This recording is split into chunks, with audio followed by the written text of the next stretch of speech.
meeting to order. Roll call, please. Mr. Lerner. Here. Ms. Dolan. Here. Mayor Morgan. Here. Mrs. McKnight. Here. Mr. Gardner. Here. Salute the flag.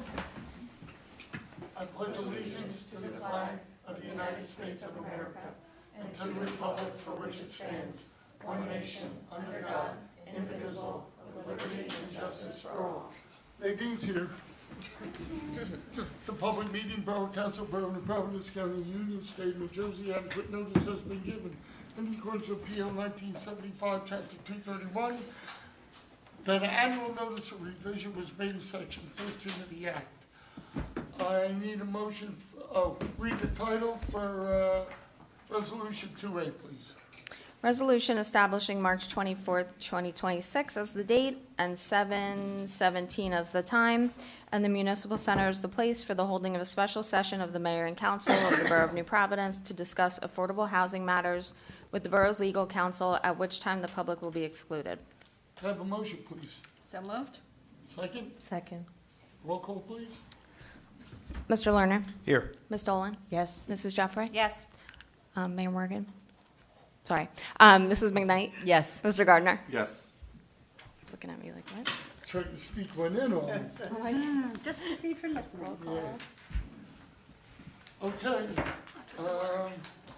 Let's give it the ball. Okay. Proclamation. We already did our Pledge of Allegiance, public notice, so where's Coach Catano? There he is. Come on up, Barney.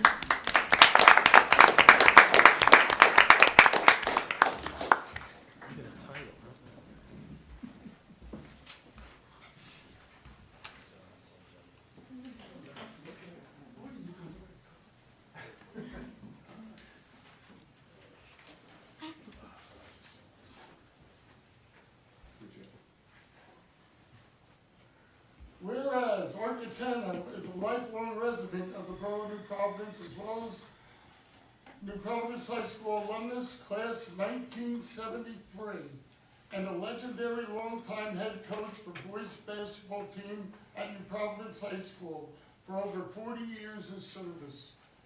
Whereas he is known for building a highly successful program, including winning the 2019 Group 1 State Championship and coaching all his games at NPHS. And whereas he is recognized as a staple of New Providence High School athletics and was the first coach in Union County to reach 500 wins exclusively at one school. And whereas reaching 600 career victories is a rare and remarkable milestone, reflecting not only exceptional coaching ability, but also enduring passion and consistency at the highest level of high school athletics. And whereas through the decades of commitment to student athletes, Coach Catano has not only achieved competitive success, but has also instilled values of discipline, teamwork, integrity, and respect in generations of young men. And whereas Coach Catano's impact extends far beyond the basketball court, shaping the lives, character, and the futures of countless players, students, and members of the New Providence community. And whereas this milestone stands as a testament to a career defined not only by wins, but by purpose, influence, and excellence. Now therefore, I, Alan Morgan, Mayor of the Borough of New Providence, County Union, State of New Jersey, do heartily congratulate Coach Art Catano for his many years of dedicated service to New Providence High School, with the appreciation for his remarkable legacy, and with best wishes for continued success in years to come. Artie, congratulations.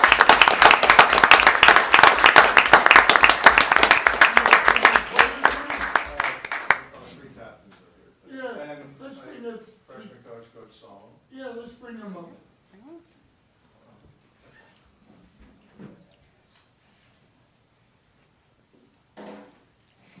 see we got Mr. Gellermini in the back. He's a product of your program. I think you'd be, Coach Delarmini, our JV coach. Come on up. he's in uniform, but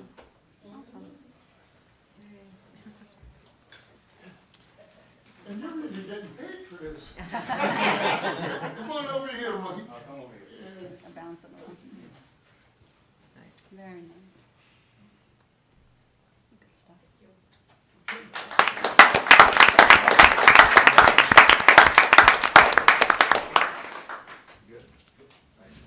Okay, one recording, the family? She, well, Yeah? Okay. Just like you, huh? thank you. Okay. Thank you. Thanks. Thank you. Thank you, Coach. Congratulations. Thank you.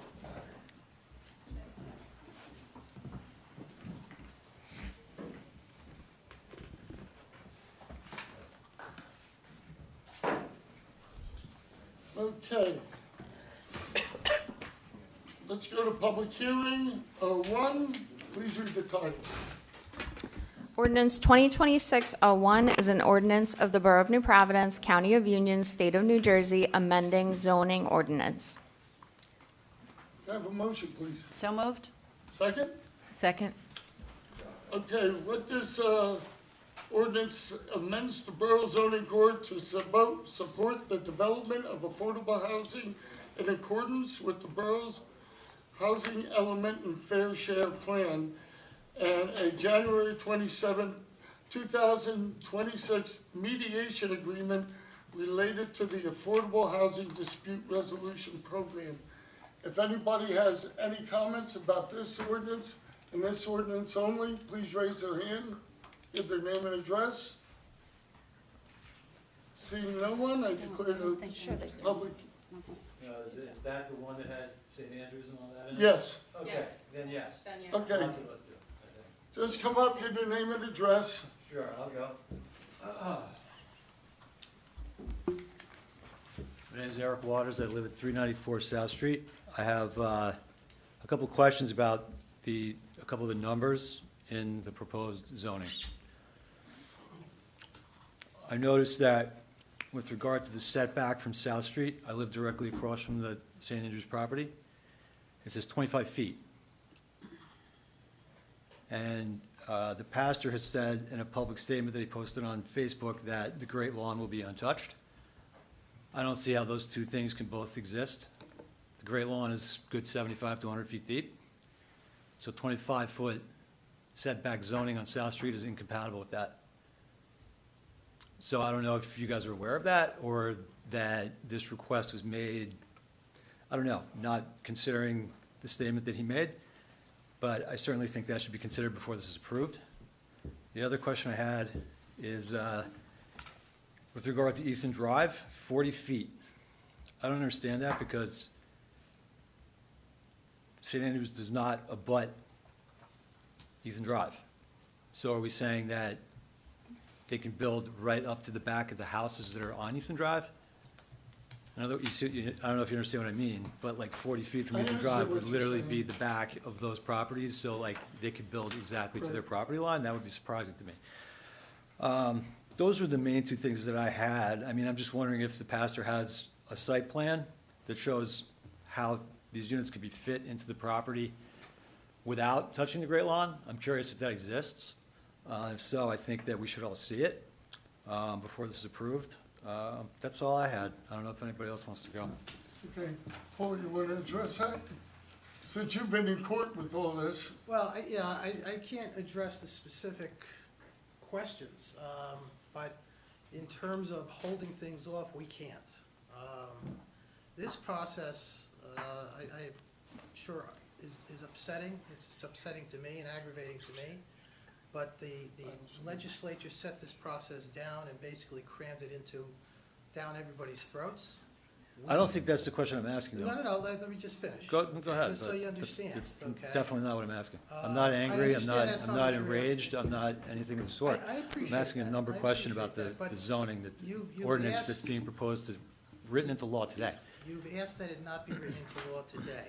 If we didn't if we don't pass these ordinances today, then we are subject to what's called builder's remedies lawsuits. And we lose What's special about control. today? Pardon me? What's special about today? Actually, the deadline was March 16th. We had it extended from there. The legislature said you have to pass these ordinances Okay. by March 16th. So then change this 25 feet to a number that is consistent with what the pastor said in a public statement. And, you know, I guess I don't have any problem with it, but like, they should at least address that. He said that. And if he's now saying that he gets up to 25 feet across my property, that's a Where problem. the carriage house is in the back of the church. It's Then not why do they good. need the 25 feet setback on South Street? They don't need it then. Change the number, that's it, right? No, it's in the back of the church where they're gonna be putting it. Right, so why do they need 25 feet setback minimum from South Street? Make it a larger minimum, is what I'm suggesting. That's simple if it's gonna be behind the carriage house. That shouldn't be a problem. You see what I mean? You know the property, right? No, I don't. Okay. So it's hundreds of feet from South Street. Yeah, No, no, I no, don't, no. I don't know what the 25-foot setback is on South Street, what that means, to be honest with you. It's the minimum setback. That means you can build out to that, to 25. Am I, Mr. Attorney, No, I am I understand correct? the- Pardon me? Does that mean if your setback is 25 feet, that means you can build out to that line, right? To that 25-foot line. Right, Yeah. okay. But the current plan is not to do that. No, it's to go behind the church where the Right. carriage houses are. I get it. So then why do you need zoning that allows it to go to 25 feet setback from South Street across from my house? Well, that's standard. That could be That- current that's- setback. That's the right of way. It doesn't seem like that's necessary. Why don't they, it doesn't seem hard. Just change the setback. If his plan is the Great Lawn will be untouched, put it into the law. The setbacks along the street are done so if sidewalks are gonna be put in, this and that.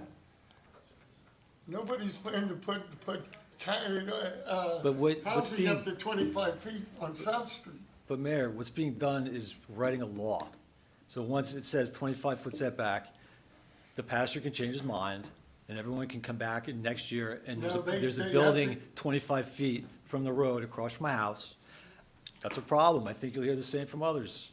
They have to come before the planning board, and the planning board would never do that. The 25 feet is for like an easement. Then off of why South can't it be Street. changed to 100? What's so hard about that? You can't change it to 100. 75? We couldn't, For what? there's a, Why not? it's currently zoned, it already exists, that has a setback. Right. And I'm But if I'm he's actually trying to look saying, it up right now. what I don't get, is the pastor here?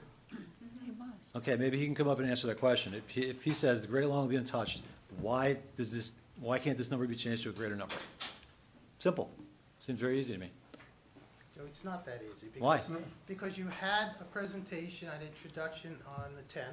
You had the What- planning board which we consider had was this- noticed you to had Please nobody. stop talking over me. Which was noticed to Please no one. stop talking over me. No problem. Okay? It's always noticed. It's in the agenda. Then you have a planning board meeting. They considered this. Mm-hmm. They recommended it. Now you're coming here, and I get what you're saying, but we can't just, out of thin air, decide we're gonna pick 75 or 50 or 100 when we've been having these not thin air, it's- discussions. We've had this agreement. We've had 2 meetings where it was presented, and now to change it now, I think would create a big problem. What big problem would it create? You cross it out? So what you're saying is you would have to 75 go feet. back to the planning board, Yes. and then come back to council for first reading, Yes. and then come back to council for And you're- second and reading. You're not able to pass the ordinance at this point, Okay. and that, again, So that that- puts you up to the So then how But- come we were only noticed up 7 days ago? I think that's, you're gonna hear again and again. I don't know what to say. I'm not angry with anybody here. I don't think it's right. I don't think this is the result that you want. I don't think it's gonna be good for the character of the way you enter our town if they build out to that line. I don't think it'll be good. I honestly believe that. That's my true belief. Let me suggest, if it's something you want to consider, we pass this ordinance as it's written. We can always amend this ordinance. We can amend this ordinance next month. We can amend this ordinance in 2 months. If it's something, we have to talk to the pastor, we'd have to have the planning board look. I mean, it's, I guess I just don't understand, why is this my mistake? Because he said it. The Great Lawn will be untouched, and then the ordinance is being proposes something completely different, which is, to Well, me, the zoning- catastrophic to where I live and my house. The zoning ordinance that we're passing doesn't necessarily mean there will be built up to 25 feet. I do understand that, but Okay. what it does mean is that someone can change their mind later, and the law is there. You guys are writing law. What's this, does anyone know what the setback on the rest of South Street is? I don't know, I was trying to look it up right now. There's some zones that are 25 feet existing. But that's, I think That's Paul's good, right, but that's something that, But he can come up and address it. He made a public statement, the Great Lawn will be untouched. Why does he need zoning to 25 feet? He may have an answer, I don't know. Because I think, am I right in saying the pastor's not dictating the zoning ordinance? The zoning ordinance is to meet the affordable housing. right. The pastor is just proposing a plan that will also fit within the zoning ordinance. I understand, and I think So- Paul's right, we'll bring this back, do some research on it, and bring it back to the planning board. Fine. Because we do not want anybody building on that front lawn. So, No, I- but you're you also correct. have to bear in mind that St. Andrews was an important piece of Yeah. this mediated agreement. right, so, Yeah. Yeah. And if you pass that today, then they can. but we can't pass it No, they today. can't. Well, the 75 Pass feet. it the way it is, they can. No, no. It has to go before the planning board and everything else, and everybody has to be noticed. So it can't, if we pass this, it has nothing to do with that easement, so, Yeah, there's a long time before yeah. the project is actually gonna get started. It has a whole Well, of process course. that it has to go through. No, definitely, but, you know, it's the kind of thing, like, I'm familiar with the development process a little bit. It's the kind of thing, someone could definitely come back later and say, that's what it says, I'm building out there. I'm sorry, that's true. Yeah. So, I don't know. Well, we'll take a look at I don't the mean next to be, planning board meeting. I apologize for speaking over you earlier. I understand. I apologize, I don't mean It's- disrespectful to that's fine. anybody. I appreciate that. I just feel something has to be said about it. I'm not even against affordable housing necessarily, I'm sort of against the way it has all gone down, but I do think there are matters of sort of character and respect for the neighbors in the neighborhood, and I'm sure that the pastor, as a man of God, is very concerned with all that, and I'm sure he'll address that. But, you know, that's all I have. I'm going to yield to somebody else, and You I know, appreciate I it a lot, very appreciate you much. coming and bringing that to us. You know, I was born and raised in this town, and just like Artie, and we've seen drastic changes since we grew up here. And that's not the intent of, and we will look at it at the planning board, the next meeting. I'm glad you brought it up. Thank you. Okay. Yes, ma'am. Hi, my name is Rosemary Zabeda. I live at 410 South Street. So I wanted to make a couple of, read a couple of things out to you, then ask you my questions. So I've lived in New Providence since 2005. I think the population was under 12,000. We're now at what, 13.5 maybe? 14. 13. Thank you. You did a re-examination report in 2017 with some comprehensive goals. Some of those comprehensive goals were encourage the redevelopment, revitalisation and restoration of brownfield sites and other contaminated properties, preserve the unique character of existing residential neighbourhoods, ensure practical and appropriate development control in order to preserve open space and both active and passive recreation facilities, conserve the natural landscape and protect sensitive ecological areas of the borough, protect the safety, appearance and stability of the borough and preserve the historical, architectural and cultural character of the community where appropriate. We have a number of concerns with the St Andrews site from a South Street resident perspective. We are directly opposite the church. I have serious concerns around traffic congestion and safety. Even today, South Street is busy. People do not stop, vehicles do not stop coming down that road for the crosswalks.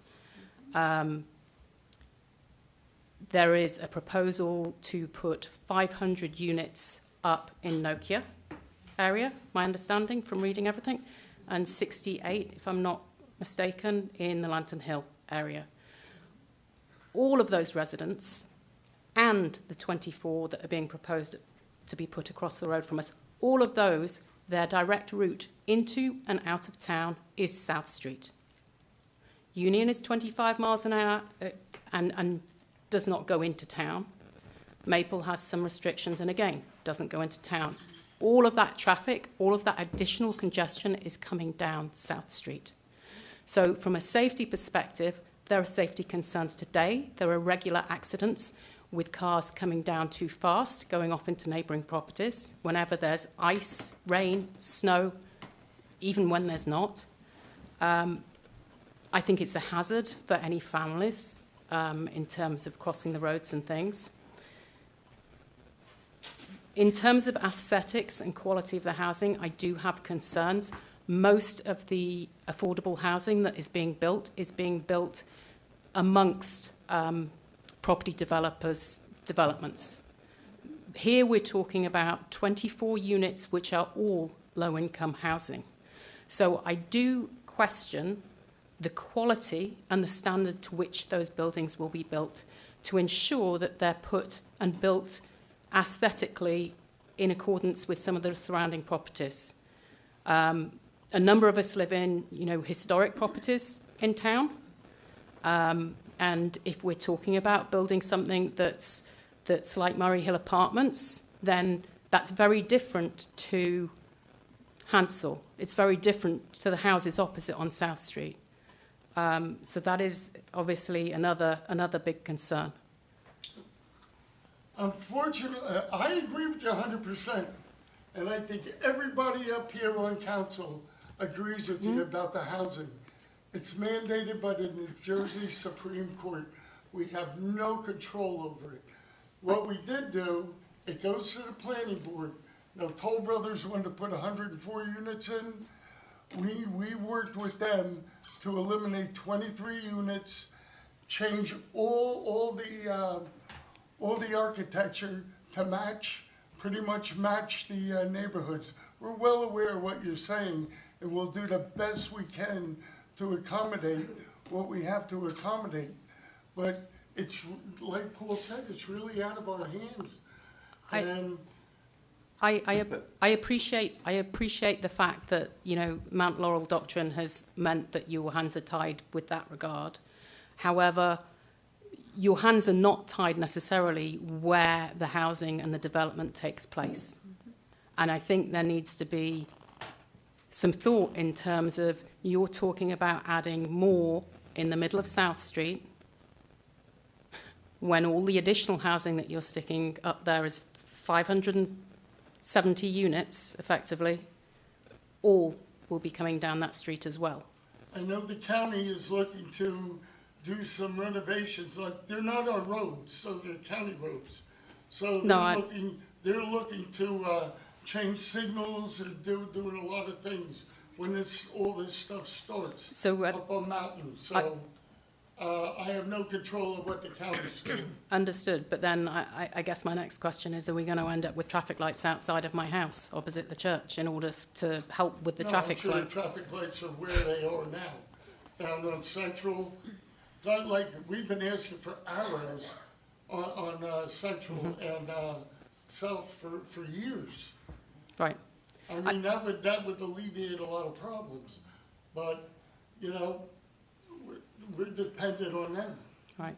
I do want to state as well, I do concur with everything that my neighbour Eric said in terms of the setbacks and things, and I completely agree with his concern. If it's passed through tonight at being a 25-foot setback, then there is nothing to stop somebody, even if they say right now that they have no intent to go to that 25-foot setback, there is nothing to stop them from doing so. Understood. Paul, if we do something like that with the planning board, is that considered spot zoning? What, were you talking about just adjusting, are we talking about the 25 foot, or are we The talking? 25 foot? No, No? Okay. I don't believe so. And We can bring it up to the next planning board meeting. right. Okay? I mean, the other thing that I'm concerned about, obviously, is our property value. We bought in 2005. It was a small town. We're destroying the tapestry of the town, effectively, and it's all right where we live. And Nobody can ever explain to me, I understand the need of affordable housing. It's not the affordable housing, it's the builders won't build the affordable housing unless they build the 80% more. And that's where the rub comes in. And it's horrible what is going on in this state. It really is. And it's not only us, especially in this northeast section of New Jersey. They're putting in all this stuff. I mean, there's a name for it, but I'm not gonna say it publicly, but you can only fit X amount in a certain space, and they just keep jamming it in, and they keep raising the numbers. And, you know, these numbers are good for 10 years. What's gonna be happening in 2035? Are they gonna raise them up again? Right. I wish I had an answer for you. I Right. really do. Because my heart's breaking when I see what's happening in our town. I mean, the infrastructure is being destroyed as well. I mean, Oh, absolutely. we've been, my understanding is, my children are all now in high school, but my understanding is that South Street has been rezoned. We were Roberts. Most of the affordable housing is on the Roberts side. It was already rezoned. Sorry? It was already rezoned. The school district is. Yeah. The school the district line has been was rezoned. moved. It's been rezoned. Yeah, the I line know, was but, moved. It used but to in, be Livingston, but in now terms it's of the, Yep. but in terms of the All zoning and the requirement, Yeah, all of the development is all on the the development Roberts is on the side. Roberts side. And, Yeah. My daughter goes to Roberts, so I'm definitely in that, yeah, in that pool. yeah. I think there's a lot of questions that need to be, you know, Well, need to be that's the answered. reason is because that's where they have the land. Right. I mean, on the other side of town, it's all developed with housing. So, All right, I'm going to let someone else speak. okay. Thank you. Anyone else? Yes.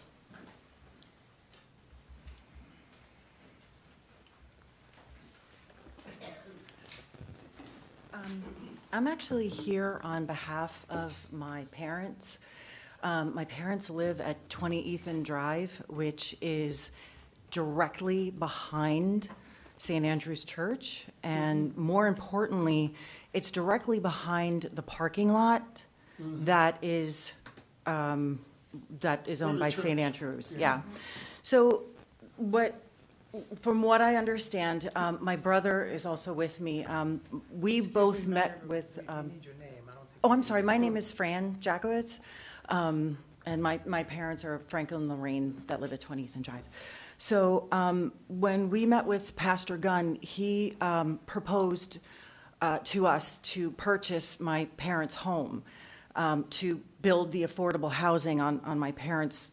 I don't know if they were going to use the home specifically, because I do know that the home on the very end of Ethan Drive is already affordable housing.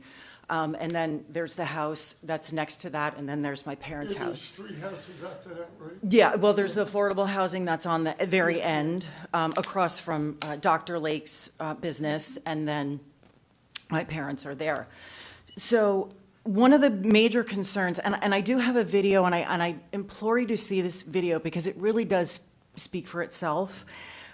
If you're going to have the church, and I'm visualizing this from looking at my parents' house, so if you're visualizing it, the church will be here, and the affordable housing will be here. Right. There is 2 drains, 2 sewers, and then a drain on my parents' property. The video that I have is from the July 14th, where everything was underwater. I think everybody might remember that horrible storm. We know. Well, I have a video where, and if I can show it to you, if you don't mind, if it's okay. May I? Well, the best thing to do is send it to Bernadette, and then we can all To get it, Bernadette? you know, Yeah, okay, and, because doing it on the phone here is really gonna help. okay. CCARO. Do I have like an email or something? CUCCARO CCARO at newprov.us. at newprov.us. See, Okay, that'll be helpful, because then she'll have it, we can see it, but we can also, when the plans come for this, the planning board will see it. Yes. So if there's drainage problems, we There's- can address that. yes, so there's actually an extreme drain problem because the water, as you'll see in the video, comes down the mountain, because it comes down the parking lot, it comes into my parents' backyard. And I'll also send you pictures of the water line to where the water came up to the house. My parents' concern is that with the buildings being on either side now, it's literally a funnel coming into their home. They have, and I do want this on record, they have never, ever in the 55-plus years that they've been living here, they have never had water in their home. The water line goes on the house, and they also have a crawl space under the house. So those two areas we're very concerned about having damage done to their home. And, you know, with the amount of time that they've been living there, if something changes like this, we have to assume that it's going to be this construction.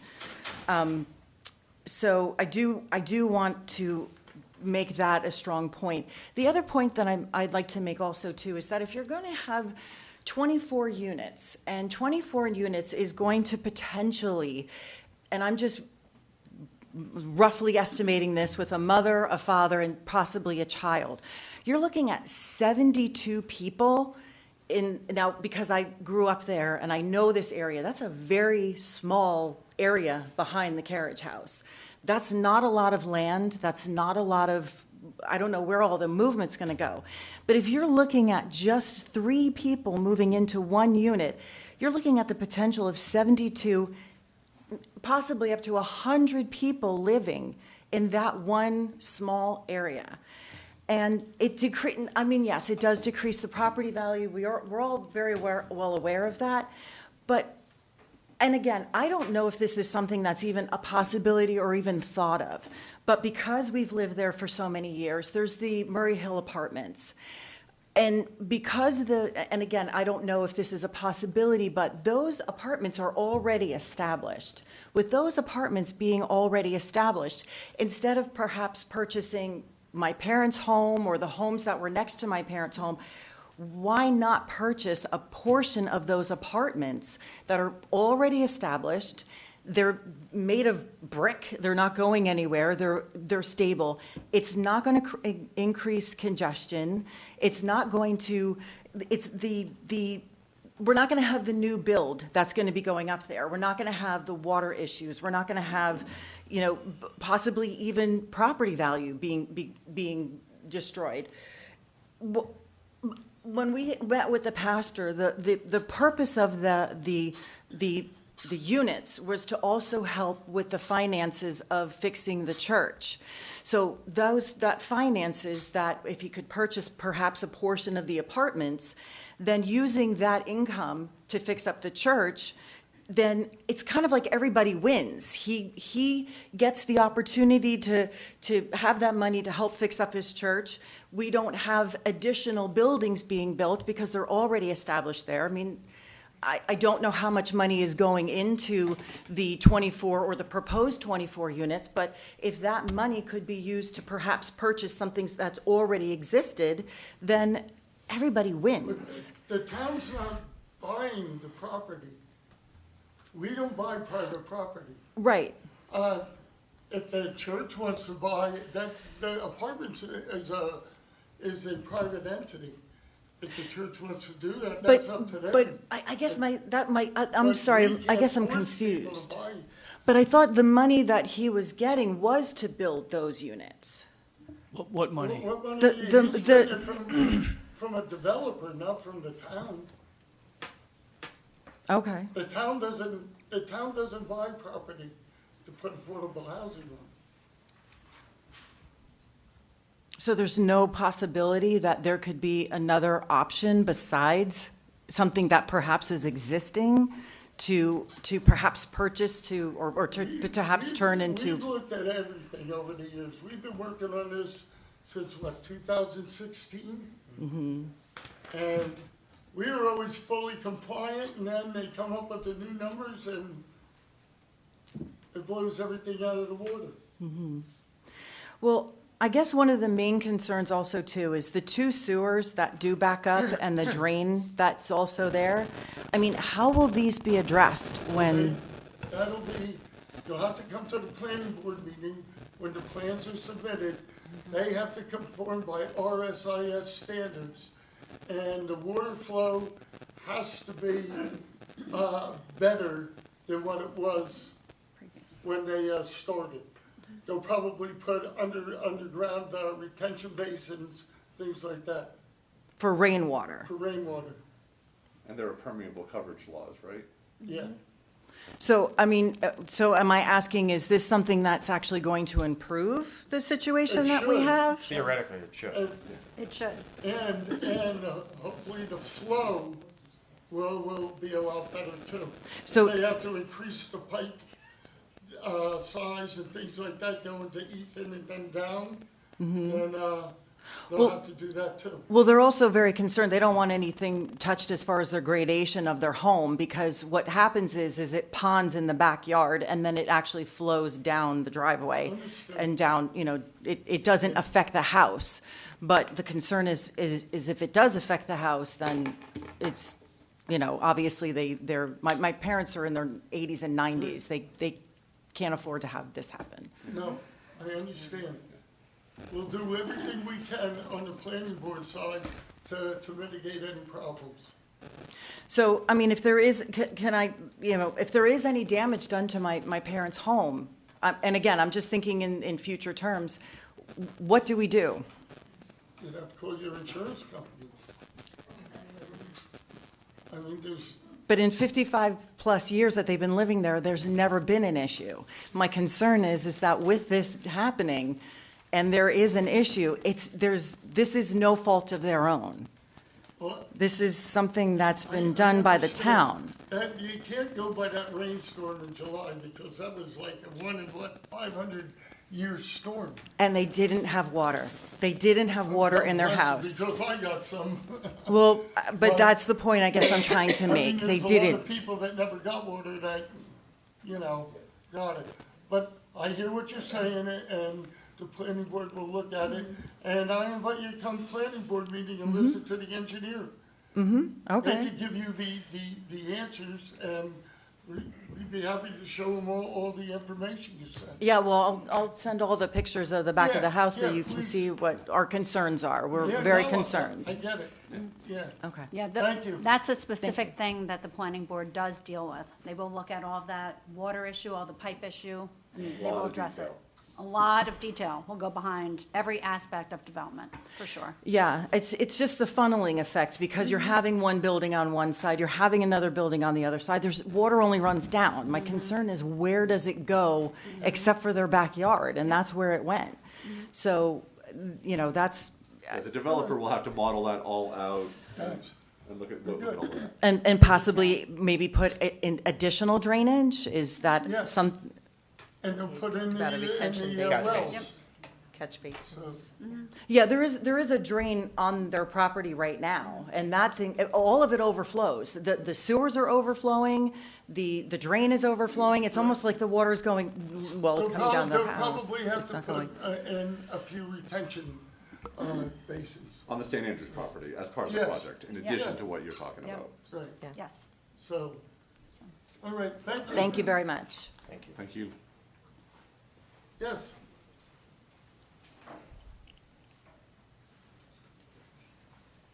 Hi, my name is Lori Lake. I live at 5 Ethan Drive, diagonal from Mr. and Mrs. Jackowitz. I have a two-part question. You mentioned the 40-foot setback. Is that from the actual curb of the street on Ethan Drive, not from the property line of the homeowners for these Well, 40-foot Ethan- setback? I would think Ethan Drive is the 40-foot. Yeah. So it's from the It's gotta street, be, yeah. it's from the actual Yeah, it asphalt street, 40 feet, Right. not from the property Where the line line. is now, where the houses are. Okay, so I'm gonna double down on on Fran, that they could, in theory, build right up against the property line of her parents' backyard. No, 'Cause that's there's still- backyard setbacks. Well, that's my question, is from the property line, from their backyard property line, is a 40-foot setback, or is it from the actual street that you drive on, Ethan Drive, which The their 40 parents' foot's house, from I don't know Setback what from their. the street is the front of the house. There's two Yes. separate. The Two front, separate setbacks. So my question, so how close to the property line could they potentially be for the properties that back up to the St. Andrews parking That lot. I don't know, because I don't have the plans in front of me. Okay. And then my other question is, living on Ethan Drive with the apartments, parking is a nightmare. There's a lot of street parking from the apartments, so what would the parking situation look like for, I know the daycare staying, obviously the church having services and all that other stuff, so what does the parking situation look like, so it doesn't all land on Ethan Drive with everyone calling in their cars every single night? There are parking regulations that they have to conform to. Okay, well, again, so how does that, when the daycare is open and the employees are parking there I can't give you and, the answer, because I haven't seen the plans. But- and but that would there's be at a- the They next, haven't submitted any plans yet, so we can't determine that until we see some plans.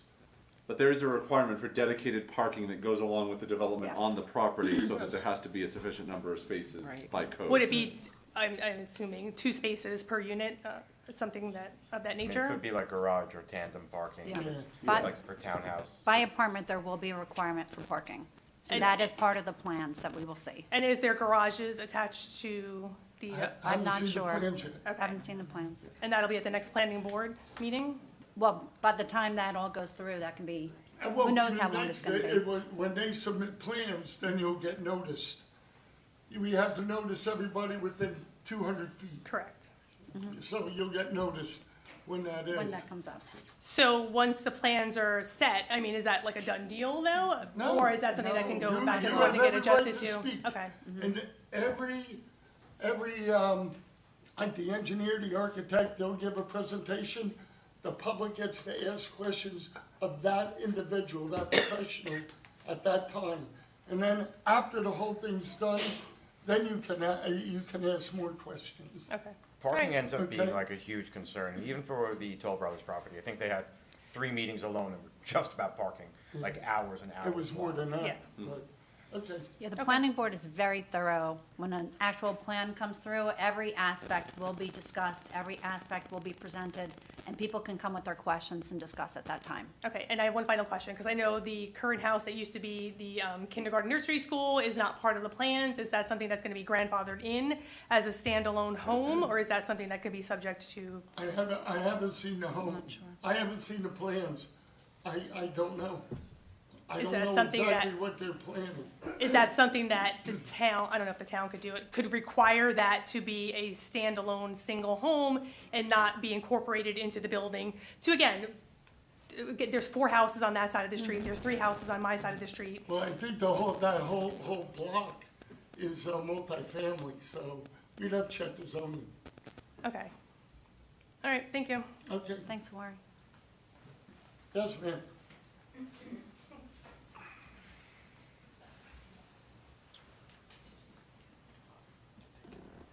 Good evening, everyone. Manjari Kapoor, 72 Candlewood Drive. My biggest concern is we moved to New Providence because it's very open, beautiful, a lot of woods where I am.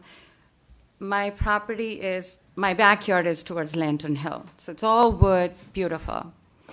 And I just cannot wrap my head around, and you mentioned it, the traffic congestion and the amount of houses that are going to be built.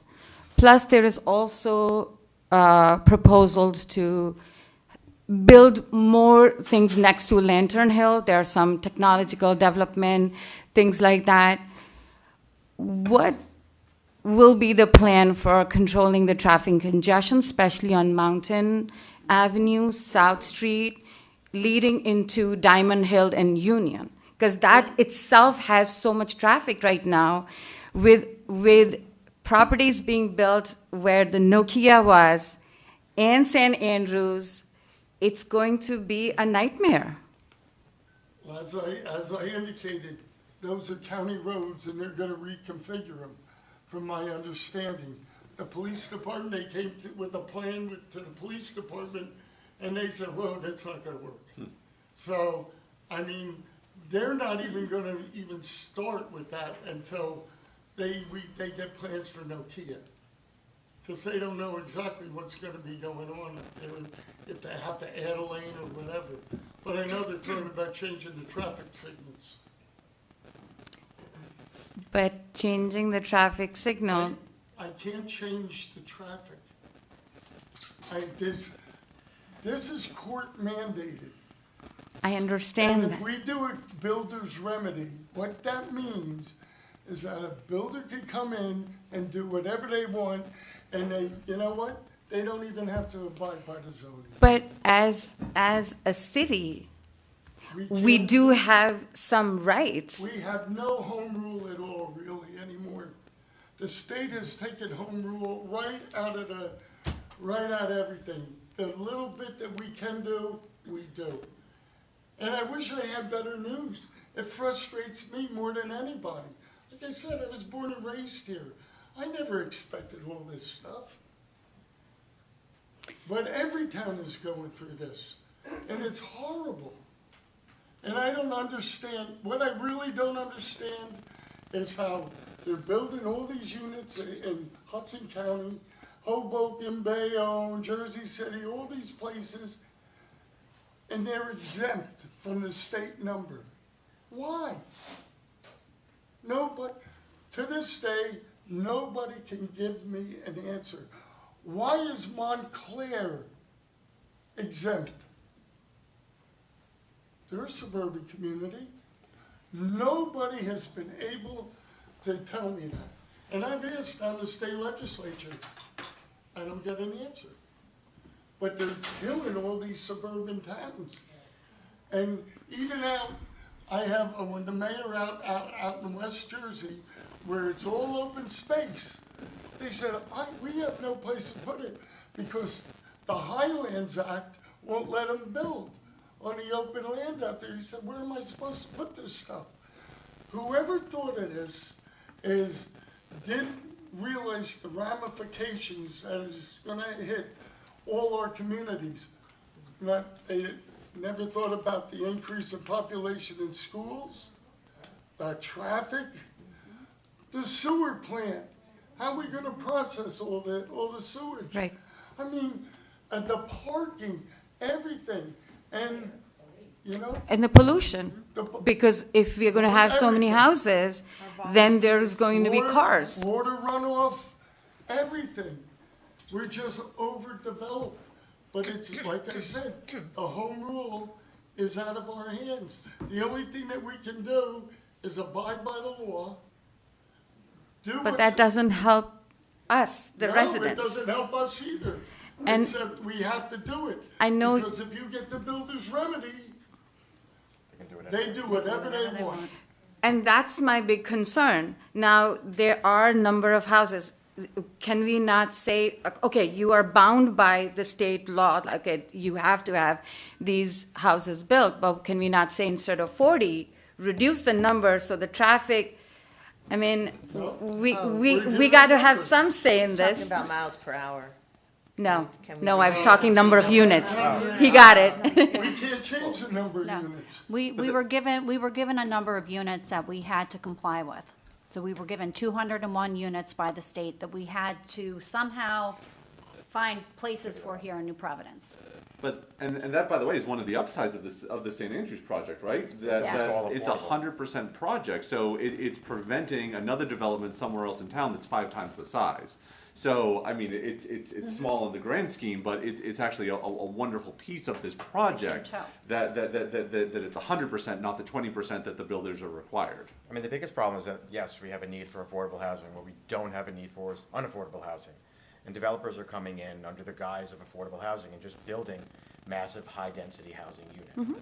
And it puts disproportionate burden on the entire town, and the developers make, millions and millions of dollars. And then the state doesn't say anything, like there are no rules for those kind of, when the developers are coming and just building non-affordable housing? No, they can charge whatever they want. Well, and just to kind of round the picture out, we're doing everything that we can, to keep the character of the town intact. The planning board has done a lot of that. Yeah. We have a community forestry plan that we're working on. There's lots of open parks and stuff like that. So none of this is a direct answer to your question. But as I think the mayor said, the stuff that we can do within the boundaries of the town are very much on our mind to find every lever that we can push Right. to keep the character of the town intact. Believe me, if there was a way that we could get around this, we would have done it. And we're in the same boat. No, as I every understand other that, town. but it's unfortunate that the state It's is, frustrating. right. And if we try to fight it, we're gonna end up losing a lot of money in court. Well, not Yeah. only that, Milburn, they fought it. They've lost every time. It's cost them millions of dollars in legal fees and fines, and you know what? No, I understand. They said 6 months. They got a worse You deal. they're worse off now. So, My other big concern is the schools, the population in the we school. have nothing to do with the schools. But we are. Well, but in when the right- houses, more houses will be built, children will go somewhere. We, And do we plan to have another school or like that, expand? that's the Board of Education, I can't speak for them. But we are in contact with them, with their demographer and how many extra kids, but we work with them. They're right in this building here, so we talk all the time about safety, we talk about, overcrowding. Hopefully, one thing we're not doing is pilots. And that way, a lot of towns take the money, all the tax money if you do a pilot, and none of it goes to the schools. Right. We won't do that. No, thank you, I appreciate that. And you know what? If we do a pilot, we would dedicate X amount to the schools, because that's just not right. I mean, there are kids, we represent everybody in town. So, we're concerned wish- about the schools too. Yeah, I wish there was a way that the state understands that what we will be going through every day. Yeah, And I can volunteer going and talking to them, but I know. So actually, my suggestion then is, and I see you feel the same frustration that we have. Yeah, Perhaps reach out to your legislators and express to them how you feel. Reach out to your local assemblymen, reach out to, our local state senator, who is in agreement with us, by the way, but reach out to our 2 new assemblymen and express your frustration to them at what this borough needs to be going through. Perhaps they should hear that to become educated on what we are concerned about. yeah, definitely. Thank you, I appreciate it. Thank you. Thank you. Anyone else? Seeing no one? No.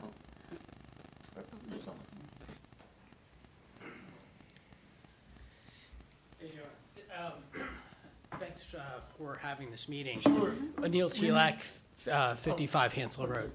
Mr. Mayor, I sent you an I know, I read email. it, Okay, yeah. so that's kind of context of what my questions are. And it's more holistic than perhaps things that you guys can't really kind of know right now because the plans haven't been fully vetted. But a couple of things. Number one is, I guess I'm really concerned that the first time we hear about this is just about a week and a half ago when we got it in the mail. Sounds like the way that the letter was written, it's already a done deal. We had, as the residents that are affected by this overdevelopment, that it's that we got no say in it. We had no prior knowledge of it. We really don't have a say on it anyway, because Paul can tell you, he's been in court. We had a challenge, we lost the challenge, we gotta do it. No, I get it, but when did you go to court? Well, most recently, 2 weeks ago, we still have 2 challengers. We have 2 challengers that part of their challenge is claiming the St. Andrews project they don't think is ever gonna happen. They don't think it's practical, and shouldn't be part of the plan. Like, I agree with almost everything that's been said here tonight. And part of the problem is, as you're expressing, we were given ridiculous deadlines, unnecessary deadlines by the state legislature. We had a plan back in June that we filed. Under the law, the developers had until the end of August to file challenges to the plan. Of course, the developers all waited until August 30 and 31 and then filed challenges, and I believe we had 4 or 5 challenges. Under the legislative plan, then we have to go to mediation. Right. And under the plan, everything had to be done by the end of December in terms of whether we had a mediated agreement or not. The mediator, there was a program, and the mediator is so swamped, as are the planners that are appointed to this. We don't get our first mediation till November. And we were basically attacked right off from our first plan. And we had to redo our whole first plan. Right. Then we had another mediation in December 18th, something like that, I believe. Came up with a plan that, which is really what we have here, with some tweaks, I think, but satisfying most of the challenges but two. But then we had to wait for, they're called a special adjudicator, but that's a planner, to review it, recommend it, give it to the retired judge who was handling the mediations. They didn't get that done until late January, early February. Right. At that point now, we're told we've got to get all this done by March 15th, it was a Sunday, so March 16th. That's not enough time. Yeah. And it's not necessary. I mean, this is my opinion now, I'm just preaching, I guess, but I don't know why. And I don't disagree with you, but it's what we were stuck with. Yeah, but I mean, you guys knew this kind of at the end, towards the third or fourth quarter of last year, that this was going to happen. We didn't know what we were gonna have. We didn't know You didn't what was know the gonna be allocation? approved or recommended. Yeah. In terms of, yeah, I mean, we didn't know what property was gonna be doing what. We didn't know what challenger was gonna be willing to work, who was gonna withdraw. Toll Brothers was one of the challengers. We ultimately worked that out, but there was nothing concrete that we could say to the public, hey, here's what we're proposing. Yeah. Have a hearing, then go back to the mediator. Yeah. We were given very, very tight parameters, and it's not right, but I don't know what else I could say to it. No, and I know that there's, you know, if with the limited time, I understand, but I guess some of the things that I wonder, one of the residents had mentioned about allocation of, you know, space like that's existing, Murray Hill, you know, that was an example. And I get that we don't buy property, and that's not in the business of the town, but we could rezone that. We have no problem rezoning the area that right now is Toll Brothers. We have no problem rezoning St. Andrews. We have no problem rezoning Lantern Hill. Why not do that for Murray Hill? Why not do that for Gales Drive? But if you rezone, Yeah. what is there is still entitled, it's grandfathered in, and it's still entitled to operate as it is. You know, you understand that. But you could phase in the necessary requirement for the 200 required part of that, a portion of that, to be affordable housing. But then you'll be attacked on that that's not a realistic development potential. Gales Drive actually was brought up and briefly discussed, but shot down very quickly by the special adjudicator, is that's not practical. We don't, you know, they want something that they feel, in their infinite wisdom, is going to happen relatively soon. Well, 10-year time span. Relatively soon. Well, and They're gonna tell you that what you're proposing yeah. isn't practical, isn't a realistic proposal. I'm not disagreeing with you, I'm just telling you I know what the response would be. Right. But I'm saying, like, some of these other towns that you've mentioned, Mr. Mayor, like like Montclair as an example, or some of the Bergen County ones, they could be going after that type of an approach. We don't know. We don't know. The U.S. Supreme Court already ruled that you can't, they ruled against all the towns. There were 40 towns that got together. And there's 26 that are fighting. And they wanted us to get involved, and I said, no, it's a waste of money. And it went right to the U.S. Supreme Court, and they said, no, you gotta do it. Yeah. So, I mean, the fact is that we could brainstorm as this town other solutions to this problem, which actually gets me to the point of how we got to this proposal here. Because when you look at the map and you look at the town, it literally is the south central part of the town where all these residents live. There is no aspect on the east or west side or the north end of New Providence that has the affordable housing requirement. So it's disproportionate from my perspective, allocation of land for affordable housing. Well, there's only certain pieces of property that you can put developments on. You can't go into neighborhoods and just buy 5 different pieces of property and put a couple units in. It's not feasible. Well, I mean, and we've gone through this ad nauseum, Neil, that we had a choice. We had to pick certain sections, or we had to overlay the whole town. We can't overlay the whole town. Developers will come in and buy 5 and 6 properties and put a big unit right in the middle of a neighborhood. You can't do There that. was I a know, lot but of thought into that rezoning, and especially like behind Bard and that whole area. And that was to preserve the integrity of the neighborhoods. I know, right? but it's not the same neighborhood anymore. So you got to understand from my perspective, the perspective of the people behind me, that it is disproportionate. What we see, all we hear all day is right now what's going on Central Ave, and I can hear it from my home office. And it's just going to get worse as we talk about what's going to happen with St. Andrews, what's going to happen when they knock down LexisNexis. So to me, it is disproportionate, something that other parts of this town are not hearing, maybe to the decibel level. I live on your side, so like I know what you're talking about. Right.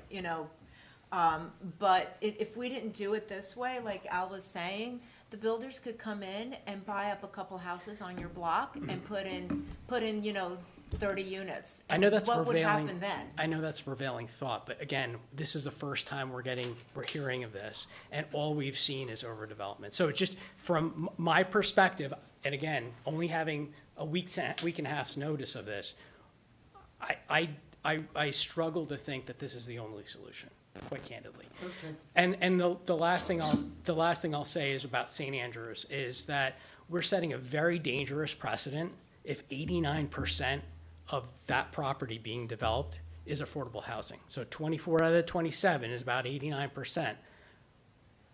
That opens the door for other people to say, okay, well, you did 89%. You could do that in other places. You can do that at the 500 you have in Nokia. Why not add more? Especially if the allocation from 2025. What's even more scary is that the court has also said that nonprofits and churches can now do what's happening. I know. I So saw that ruling. Just to your point, Neil, we would welcome properties to come in and their builders to come in and build 100% affordable units, right? Give us 200 affordable units at Murray Hill. We'll take it right now. Sign us right now. That solves all our problems. But Well, if you change unfortunately, Murray the Hill, builders don't make money when they do that, and they're not going to do that, and we all know that they're in it to make money, right? So the 20% set aside for affordables that we are applying to our properties is pretty much mandated by the state. No, 20% I get. I'm just saying that doing that If in the church the area builders is, if the builders wanted 10% or 5%, they take it. of course, because They wouldn't go down. They wouldn't go up. They'd go down. Right. Right. So, St. Andrews is a property. Just so everybody understands, is a pretty large property, and they're going to develop on that property regardless. Right. They eventually would have built something there for some housing or something, whatever they decided to do on that property. It's a large property, and just like Al said, the churches are now, looking to be able to sell their properties to developers. that's for a state affordable thing, housing. and we don't have any control of So- that either. Yeah. When they came to the borough and said, hey, we understand that you guys are being challenged for affordable housing on some properties. We would like to be included in that, all right? And we're going to offer you to build 24 affordable units out of 27 units. And we looked at that and said, let's do the math, okay? To get to those 24 units, we got to build 100 plus units, and they're just going to build 24. So the person earlier was talking about, 2-3 kids or 2-3 people per unit. We're looking at 75 people was the calculation, which, by the way, they're not all going to be, they have to be 1, 2, and maybe 3 bedrooms. I'm not sure, depending on the property and whatever, but there will be very few three bedrooms, if any. Mostly 1 and 2 bedrooms. Mm-hmm. Mm-hmm. So you're looking at, let's call it 40 or 50 new residents versus 300 to 500, right? Big difference. Yeah. Right. So for this property to be included in our affordable housing round it's actually a positive thing for the entire borough. And we look at this, and I understand your point that there's a saturation, if you will, on certain parts of town, but unfortunately certain parts of town had more open space, or certain parts of town had more industrial spaces that were easier to overlay. And like Paul said earlier, the requirement that from the courts where don't just give us a plan that you think will work, right? Give us a plan that, has some legs and that, has a possibility of being done in the near future. That's a requirement. So to say, hey, you know what, we're going to overlay, Woodbine Circle, right? Every house on Woodbine Circle, we're going to overlay that, and let's put it over there because that's on the other side of town. That's, by the way, my block. Is it realistic to say that 69 family homes are all going to sell to a developer at once? No. Right? Is it realistic to say that maybe even 2 or 3 will do it at a time? Possible, but is that fair to the entire Woodbine Circle, right? To overlay the entire development to allow for only a couple of people to participate in that? No. So we look at it across the entire borough, right? Yeah. If we look at the entire borough, what's the best possible outcome that we can get for the borough?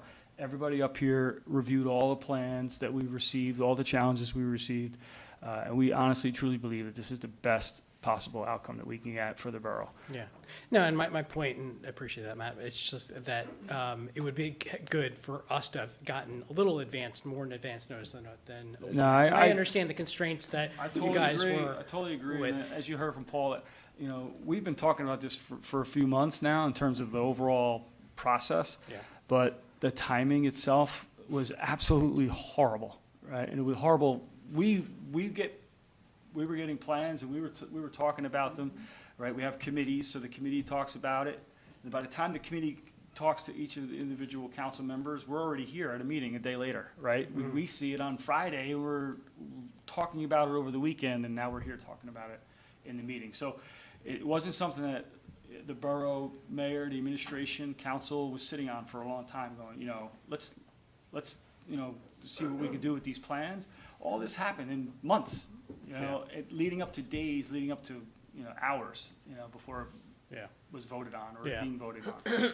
So I hear you, and trust me, and I promise you, Al said it before, there's not a person up here, right, on council, there's not a person, a resident in the town that thinks that this is a good idea, right? Let's put thousands of units up in all these small towns, USA, and what they're doing is really destroying it. And we all understand that. We absolutely, positively feel for it because we live here, right? Yeah. And we have children, and I want my children to grow up, move out, come back, raise their families here, right? And I'm So my afraid wife about did. what's that going to be like in 10, 15, 20 years from now when their kids are growing up. So, listen, that's why we spend the time and we spend the hours to try to make sure we're doing the right thing for everyone. Yeah. And I get, everyone has different stories and everyone has different properties and everyone's affected personally. I could tell you, like we said earlier, once these plans are turned into our construction officials, they review the plans and they look at them and say, hey, do this, change that, this is too close to the street, this won't be approved by our planning board, and they work with the developers to try to make that as best they can before it comes before us, the planning board. Once those plans are sent in, there's a planning board meeting, you guys are all notified, you can come look at the plans, and I encourage you, if you look at them in advance and you have questions, don't wait for the planning board meeting. Reach out to the construction officials. Send them an email. Say, hey, what's this? What's that? Hey, I see this 25-foot setback. Does this mean this? You can get answers to all those things, and if you don't like those answers, obviously you can come to the planning board and question it. But look at those prior to the planning board. Come to the planning board prepared. Brian mentioned, and Al were at the planning board meeting for Toll Brothers. They had made comments about how much work went involved in the Toll Brothers project, and someone asked the question: do the plans change when they're developed, when they're turned in? Yes. If you look at the Toll Brothers, what they came to us with and what they ended up with are entirely two separate projects. I was at one of those meetings. And honestly, the planning board fought just as hard as we did for this affordable zoning requirements, to make sure that it's the best possible outcome for New Providence. So, again, I get it. I understand how, upsetting it gets. I just want to, again, just to reiterate, we all feel the same way. We're all in the same boat. You know, we all don't like it, but we're stuck with it. Yeah, unfortunately, our boat is sinking a little bit faster than others, so thank you guys. Thank you. It's picked up for a couple. Yeah, Pastor.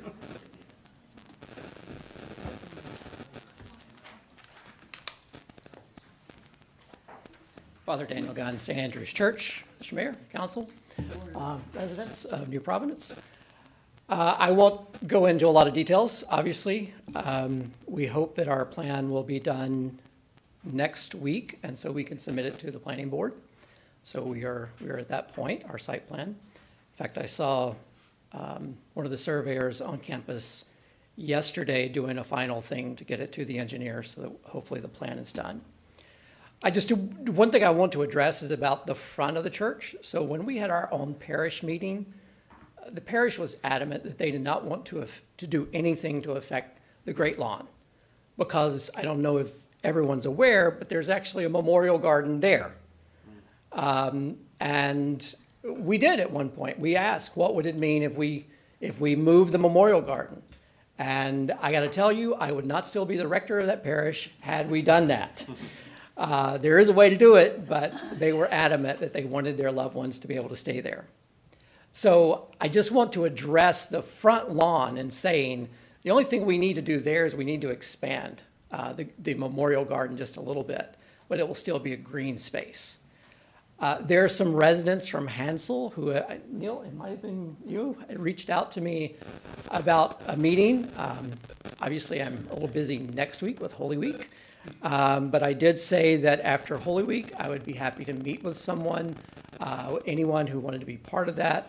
I've got a business card I'll give to a few folks from South Street if they would like to email me or contact Neil and find out when that meeting's going to be. I will check with our attorney, and once our plan is filed, if our attorney is okay with it, I will make that available to anyone who wants to look at that as well. We have not come to this plan at St. Andrews lightly. It has been years of planning and discernment and asking the questions about what we should do with our property and how best to serve our own needs, but also the needs of the local community. And so this has been a prayerful, long discernment for us. I've been here almost 9 years. This has been going on for about 7 years that I've been, or over 7 years that I've been at St. Andrews. So this is not something that we're taking lightly. Our parishioners live in New Providence, so they also are, this is something that they are taking seriously as we have thought about this and made these plans. So I just wanted to put that on the record tonight.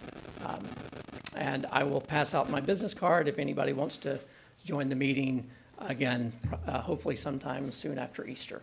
Thank you. Thank you, Father. Thank you. Okay, anyone else? Seeing no one, I declare the public hearing closed. Roll call, please. Mr. Lerner? Aye. Ms. Dolan? Yes. Mrs. Jeffrey? Yes. Mr. Comiskey? Aye. Mrs. McKnight? Yes. Mr. Gardner? Yes. Okay, let's move on to ordinance 02. Please read the title.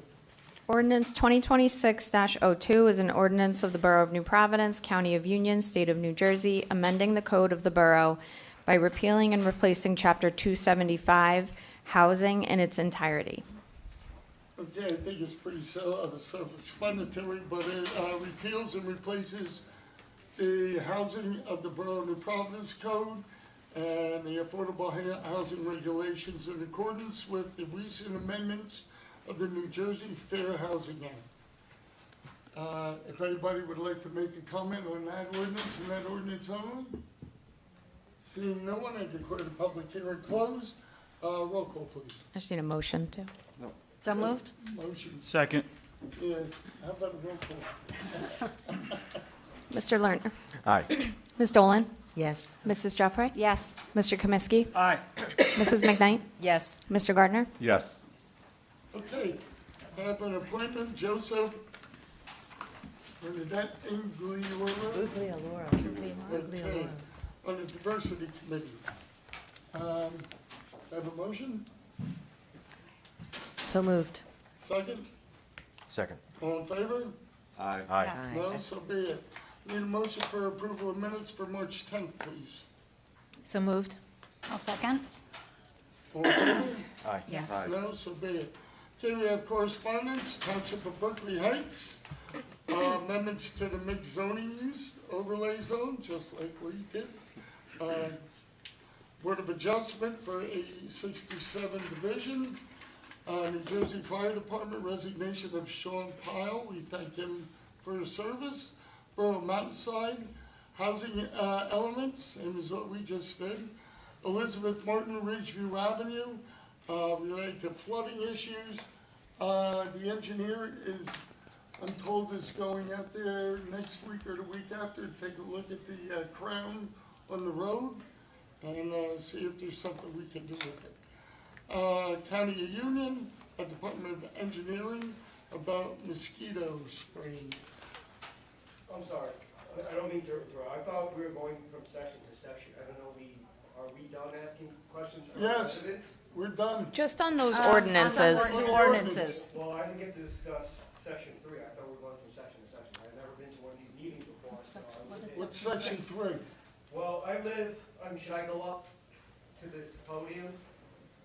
Which item are you we're- discussing? We're gonna have a so we've already voted on those two ordinances, but we'll have more public, you'll have an opportunity to come up when we've gone through our council business. Okay, today? Yes. Yeah, Yeah. Yes. Yep. Okay. Motion to accept the correspondence? Everybody Oh, good? No, we're good. Oh, yes. We're good. Okay. Yes, no, we're good. Okay, administration, Nadine. Thank you, Mayor.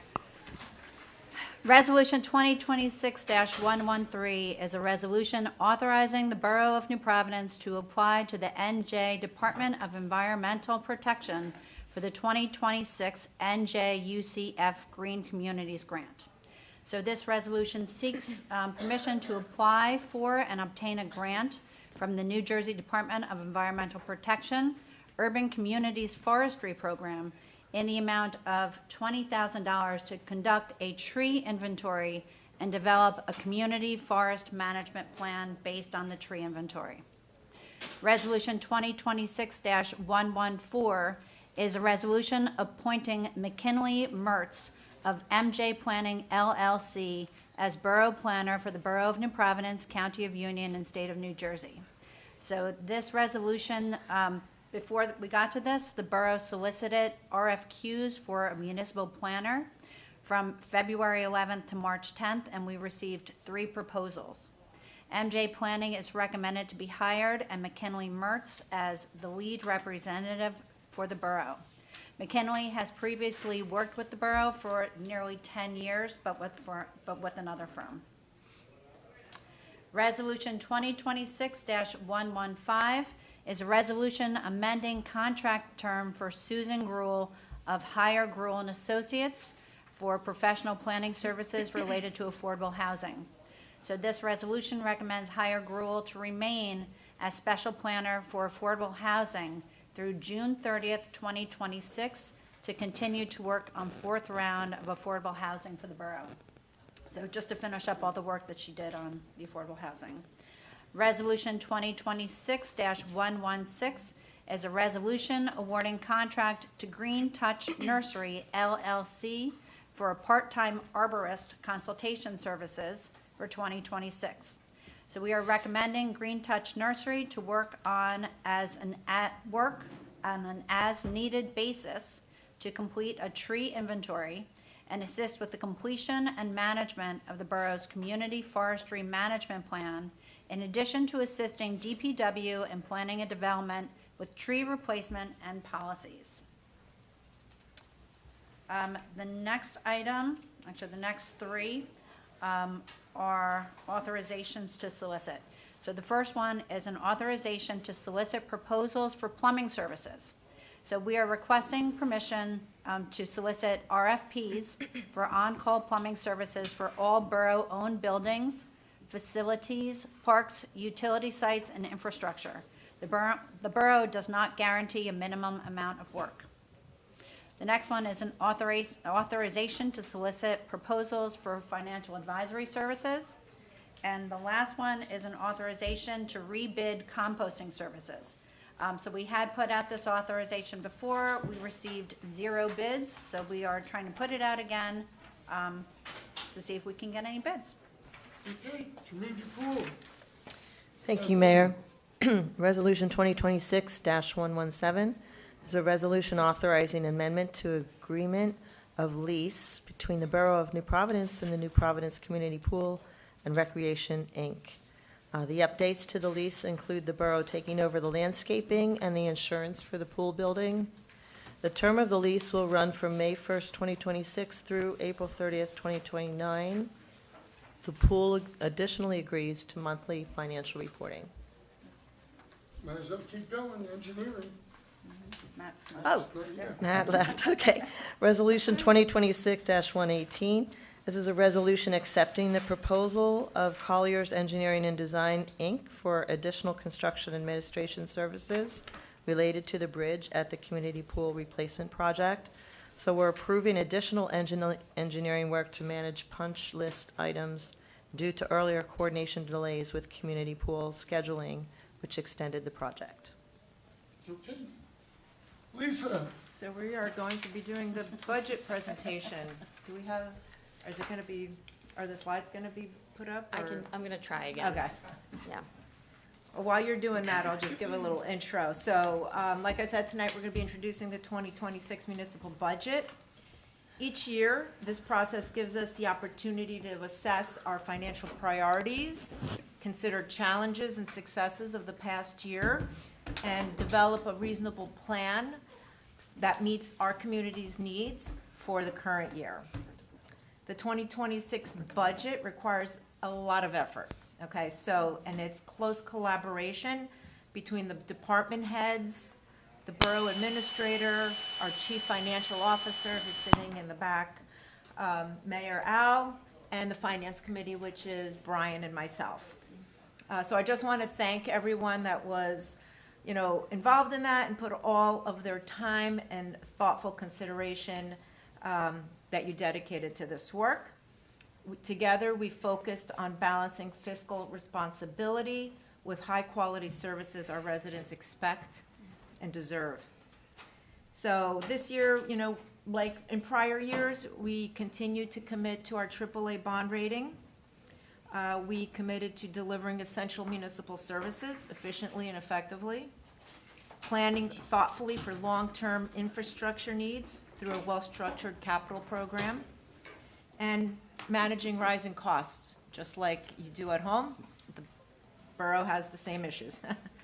So as we walk through the presentation, we'll review the components of the operating and the capital budgets. We'll discuss some major cost drivers and challenges for 2026 and highlight initiatives and investments that will continue to move New Providence forward. We're going to present the budget tonight. We will then post it on the borough website. The public will have an opportunity to take a look at it. And then on April 28th, April 28th, we'll have a public hearing for the budget, and then we will do a vote and adoption. So I will let Brian kick it off with the first couple of slides, if we're there yet. Alrighty. Well, Well, you could start going if you wanted to find it. I've tried this. I can talk about operational and capital budgets all night. Really? Sadly, yes. So, I mean, I can just kind of go into it a little bit. So there are two main components to the budget that we look at, as Lisa mentioned. One is the operational budget, one is the capital budget. Operational budget are kind of the annual expenses, year-over-year stuff that where the need doesn't change that much. The costs and revenue pieces of it may change, but the needs don't change that much year-over-year. Whereas the capital budget, those tend to be finite purchases, one-time purchases that have a specific lifespan, and the cost can be amortized over that lifespan. The general idea there being to not cause undue burden to the taxpayers, or mostly to avoid surprises year over year. One of the things that is being introduced new this year, the multi-year plan's new this year, right? Well, it's five, it's Yeah. So, okay, so one of the things that we're introducing new this year is a forward-looking capital plan, so that you can see not just what we're doing today, but what the plan is for the coming years. Obviously, understanding that that's subject to change, depending on the needs of the borough, but that, you know, we at least have a sense of where we're going with this, in addition to, you know, looking back at all the good work that's been done over the last couple of years. As Lisa mentioned, the budget process starts in November. It starts with a call out to the department heads, and all of the requests for operational capital needs, it gets filtered into Bernadette's office and Jim Testa's office. They review it all. They kind of filter it down. Finance committee takes a look at it. You know, for example, one of the things that we focused on a lot was looking at the other revenue sources besides, you know, property taxes, and making sure that those numbers were as sharp as we could get them to reduce the burden on taxpayers. And we had a lot of success with that this year. It's buzzing. That's okay. Bernadette tells me that there's money set aside to fix that. Is that in the budget? It is in a previously approved ordinance fund, which is actually not part of the budget, but it exists. And I have a spreadsheet that says so. Excuse me. So again, what goals for the process? Fiscal responsibility is obviously a big part of it, and it's fiscal responsibility not just today, but for the future as well. We want to make sure that we have enough money, not just for the things that we know are going to happen, but for the things that might happen. You know, the unexpected storms, the unexpected snowfalls, all of those things. Tax appeals, insurance claims. We want to make sure that we have everything that we need to make sure that the borough stays fiscally solvent, but as Lisa mentioned, in a way that meets the expectations, that the service meets the expectations of the residents. So how do we do that? Operational efficiencies, reviewing staffing needs every single year. Shared services is a big one. I can give you a quick example of that. In 2025, the wastewater treatment shared services agreement netted the borough over $330,000. And that's with contracts from other contracts with other surrounding communities that bring money into the borough. Similar thing for E911. Similar thing for, sorry, not E9, for 911 services. Similar thing for court services. So those are all additional revenue sources for the borough. Grants, obviously a big one. I'd love to get some more grants, but we try to maximize grant opportunities, and all of that is being mindful to the impact on the taxpayers. And again, not just today, but in the future. Lisa mentioned the AAA bond rating. That's relevant for two real reasons. The first one being it's a general assessment of the fiscal stability and viability of the borough. And AAA is a rating level. Oh, hey, look at that. Get down there. It is something that only a small number of municipalities have. The other is a lot more practical. When we go out for a bond, we get a lower interest rate as a result of it. So in the example on the screen, a 20-year bond, just by having the AAA bond rating, saves the taxpayers an average of $1.3 million over the 20-year life of the bond. Last but not least, from a tax perspective, it's taxed on real property, so that can shift over time. But there are three different places that the taxes you pay go. One is to the municipality. That's what we're going to talk about tonight. The others are to the local schools. That's the lion's share of it, and also to Union County. But this council is only charged with the taxes that go to the municipality. So with that, I'll turn it over to Lisa. Okay, so the 2026 budget overview. So the proposed budget that we're presenting tonight is under the state cap requirements for appropriations and tax levy. We continue to maintain all current programs. We know that that's very important to residents. Two things that are important, right? Our staffing level. We want to make sure we have enough people to do the work, and our current programs. We continue to deliver high level of services. We did add a couple positions this year. One was a part-time safety inspector. As we know, we also added the part-time OEM person. That we just did that like a couple months ago.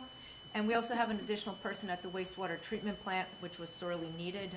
They were pretty much operating on a skeleton crew there. The budget includes state aid. However, the state aid, thankfully, we're actually thankful that it stayed the same this year, that it didn't go down. But by staying the same, you're kind of going backwards a little bit in the fact that all our other expense items are increasing. Just the rate of inflation is increasing. State aid is staying the same, kind of taking a couple steps back. This year, the proposed budget is about $28.1 million.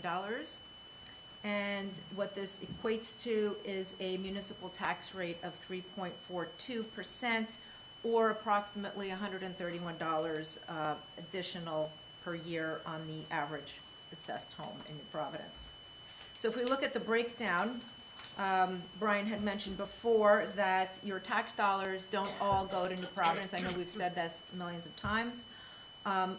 So on this chart here, you'll see that if your average tax bill is, say, $16,800, only about $3,500 of that is actually staying in the municipality for us to operate our work. The rest of it goes to a variety of different places: Union County, Board of Ed, Open Space, a little bit to the library as well. Some of the challenges that we've had this year, the same kind of challenges that you've all had at home, and that's just rising costs. Insurance costs are up 13%. Health insurance premiums, 18% increase. Dental insurance was up 5.5%. We've had some hefty tax appeals that we're dealing with right now. Pension costs are up over 3%, and these are all non-discretionary expense items. We have no say. We have to have them. There's nothing that we can do. So these increases really do put a lot of pressure on our operating budget. But, I don't want to just point out all the challenges. While we do see those challenges, we also should be aware that a lot of the departments did actually show flat or near flat changes. So, despite inflation, despite increased costs, these departments were able to come in at 0 or close to 0% increases, which is very admirable, and we're very thankful for. The budget appropriations pie chart is always an interesting one, and you could see that there's 3 categories that really make up about half, or a little bit over half, of the appropriations. The largest being public safety, and that's actually something that we're proud of, and we'll never say that we're going to take away from public safety. We believe in a strong investment in our police, our fire, OEM, our EMS. These areas all receive appropriate operational and capital support. For instance, we mentioned the new OEM coordinator. Another example would be the body cameras that we approved this year for our police department. And fire, we're doing PPE equipment, radios, apparatus planning, just, continuing to support those that keep us safe and are there working for us. Another big chunk going to pension, employee benefits, and insurance, like we just mentioned. And of course, a chunk going to pay our debt service. Without the debt service, we wouldn't be having the capital projects that we do, so that is what directly funds our capital projects. So you could see the rest of how we operate the borough has very little small slices. And I always like to say, like, all of our programs, all of our activities through community activities is only 2.4% of the budget. And that's 2.4% of 20%, like, which is crazy to think about. Garbage and recycling is always a challenge. We have 3-year contracts. We're contractually obligated to increase every year, but we did, a good job by tying in or locking in a 3-year contract for garbage, recycling, and waste disposal. Revenues. So the biggest chunk of our revenues does come from municipal taxes, 64%. Other than that, we do have some allocations for other areas, delinquent taxes. Other revenues includes parking permits, cat licenses. I know Diana always likes the cat licenses. So everything else that the borough collects outside of taxes and our state aid comes from those other sources, liquor licenses, those type of revenue items. Grants, you'll see on here, is at 0.1, and that's only because we don't count grants until we actually get them. So we're not going to make assumptions. We apply for as many grants as that we can, as long as they fit into our capital projects, but we count them when we actually get them. So that's me. So that all of that was the operational budget. Now we get to move into the capital budget. This is where we address the big needs of the borough. And again, as I mentioned up front, this is something, the idea is that it's amortized over the life of it. So if we're buying a building, that has a lifespan of a fixed amount. So we don't pay for it all at once, we pay for it over the life of the building. We'll get into what the specific things on the plans are right now, but the general idea is that these are shared costs, these are necessities of the borough. We have aging infrastructure, so some of these are on multi-decade replacement cycles, but they are all things that need to be addressed. But this is also where we try to wring as many dollars as possible and find the best places to put them. Okay. So, like we've been saying, the borough council, mayor, our staff, we're all committed to remaining fiscally responsible. We pursue projects based on the needs of the community, not so much on the wants of the community, but based what we really need. The 2026 capital project budget or proposed budget includes $2.6 million in capital improvements. The projects are reviewed on a case-by-case basis before making any decisions to move forward in funding and completing the projects. We discuss it and we approve it here before moving forward. Some of the projects that we're going to be looking at this year, we have a whole list. Everything from pedestrian safety upgrades, storm desnagging. We do have stormwater pipe replacement and maintenance on the capital projects list. Road resurfacing, which we do every year. We do have curb and sidewalk improvements, sewer lining repairs, manhole restoration, wastewater treatment plant work, all kinds of pumps, computer systems, everything that they need. Municipal building, roofs, windows, boiler replacement, EMS and police radio replacement, fire department, self-contained breathing apparatus units, fire department building repairs. We do have some improvements for Centennial Park, benches and some tables, and as well as Warner Field playground path improvements. So like we've said, this is a plan of proposed projects, must be approved through a bond ordinance. So just approving tonight's operating budget doesn't necessarily automatically mean that we're approving all of these projects, just so that we're clear. And that was, I think we talked really fast, but that pretty much wrapped up the 2026 budget. Challenges lay ahead, costs increase, and we squeezed every penny that we could, and we're still at 3%, but not too I know bad. you guys have been working really hard on it, so Yeah. thank you. Yeah, Yes, good work. Thank you for all of your work, and thank you to the administration and to Jim Yeah. for Jim. putting all this together. Yeah. I don't know how you do it every year, Jim. A lot Yeah. of work. He's the real wizard. You're a magician. Oh, yeah, thank you. That's right. Okay. Okay, I gotta keep going. Keep going, Lisa. Okay, so we have ordinance 2026-03. That's a calendar year 2026 ordinance to exceed the municipal budget appropriations limit and to establish a cap bank. So the introduction of this ordinance allows for the 2026 municipal budget to exceed 1% of the 2025 budget and establishes a cap bank for funds not appropriated as part of the final budget up to 3.5%.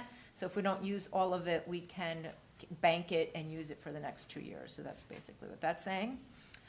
Resolution 2026-119 is a resolution approving the introduction of the 2026 municipal operating budget and establishing a hearing date. So this is, we introduced the budget tonight. A hearing of the budget and tax resolution will be held here at the municipal building on April 28th, 2026 at 7:30 p.m., at which time and place discussions regarding the budget and tax resolution for the year 2026 may be represented by taxpayers or other interested persons. Resolution 2026-120 is a resolution approving the introduction of the Downtown Improvement District 2026 budget and establishing a hearing date. This introduction of the DID budget, which is the businesses in the downtown area, they agreed to pay an additional assessment beyond their regular property taxes to support initiatives in the downtown. The public hearing date is April 28th, 2026. We're very grateful to the DID. They do pay, as it says here, extra dollars so that they can maintain the beautification of the downtown area, as well as give us events and do things for our community. So we're grateful for that. Resolution 2026-121 is a resolution authorizing the payment of the attached bills payable list. The amount is $199,056.37. The most significant items are interstate waste for our March recycling, $34,400. Gen Electric, which is a service call for a traffic light. They charge a lot of money, don't they? $27,766. Our February water bill was $21,968. That went to New Jersey American Water. $19,520 to MJ Pepe for snow clearing. $19,042 to the Westfield Regional Health for our quarterly bill.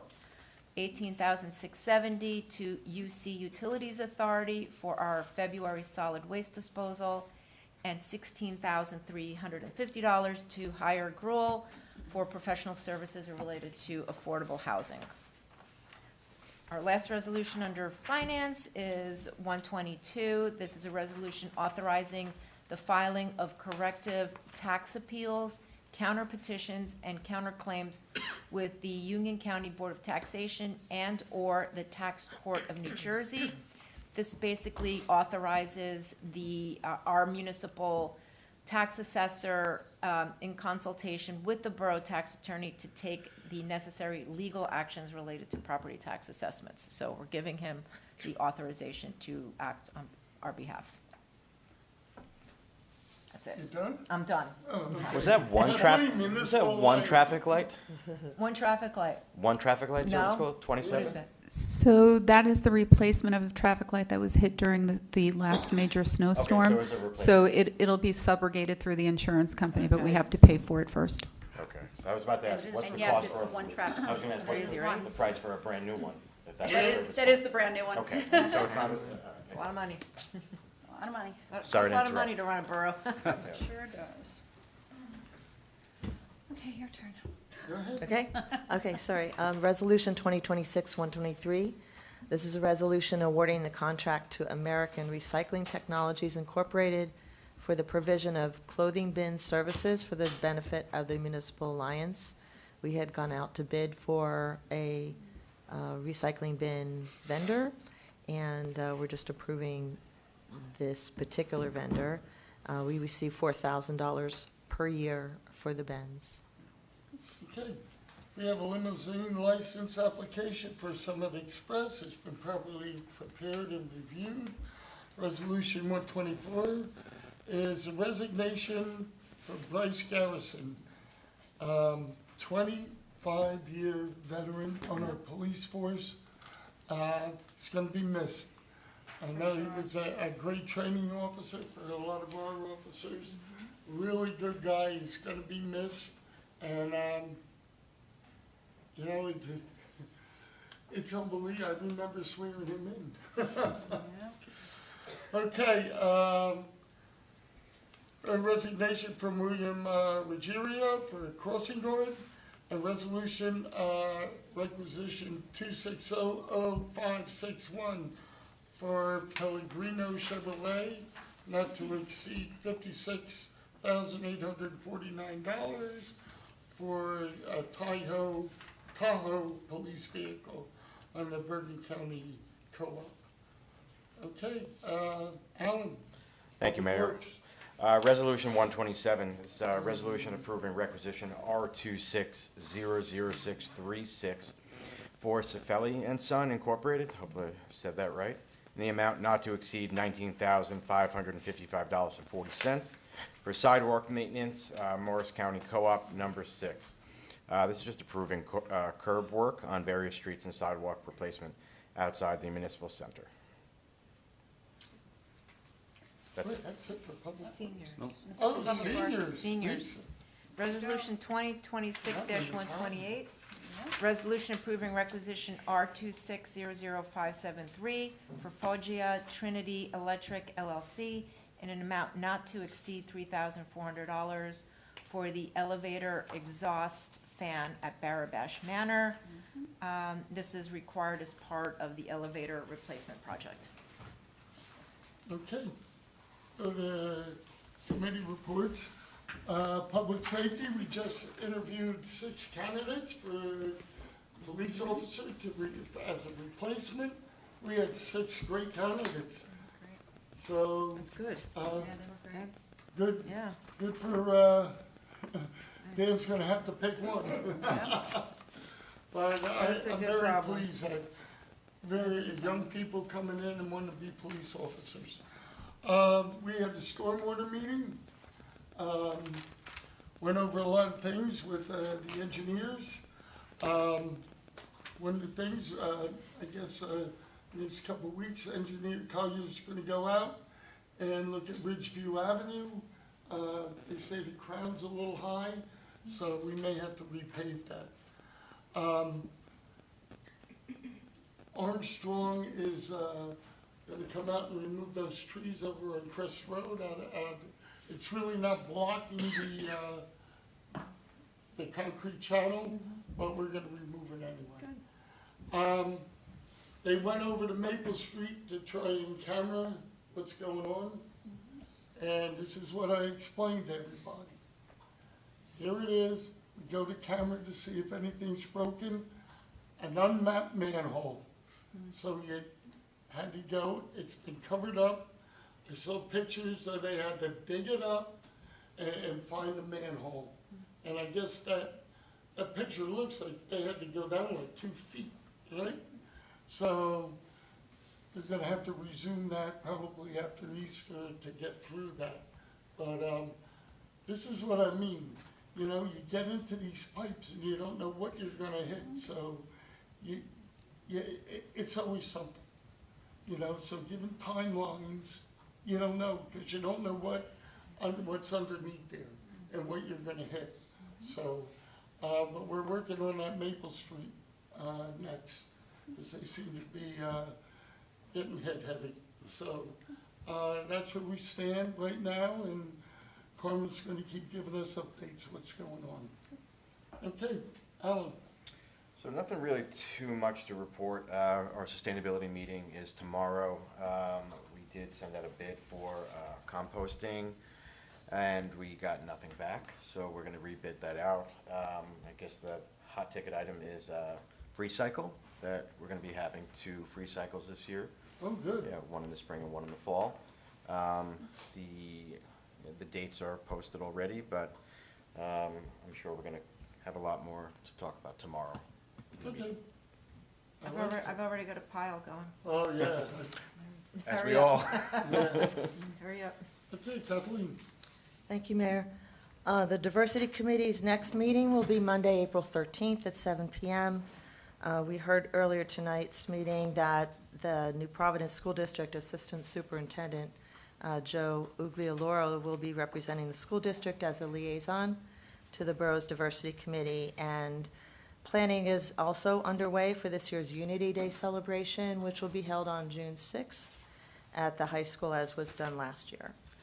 For the Municipal Alliance, the rescheduled Screenagers Under the Influence film was shown tonight at the high school, and that was focused on debunking myths and sharing strategies parents and schools can use to positively reinforce healthy habits and avoid substance use. Our next meeting will be Wednesday, April 15th at 7 p.m. in the Lincoln Room. Interested parents and community members are always welcome to join us.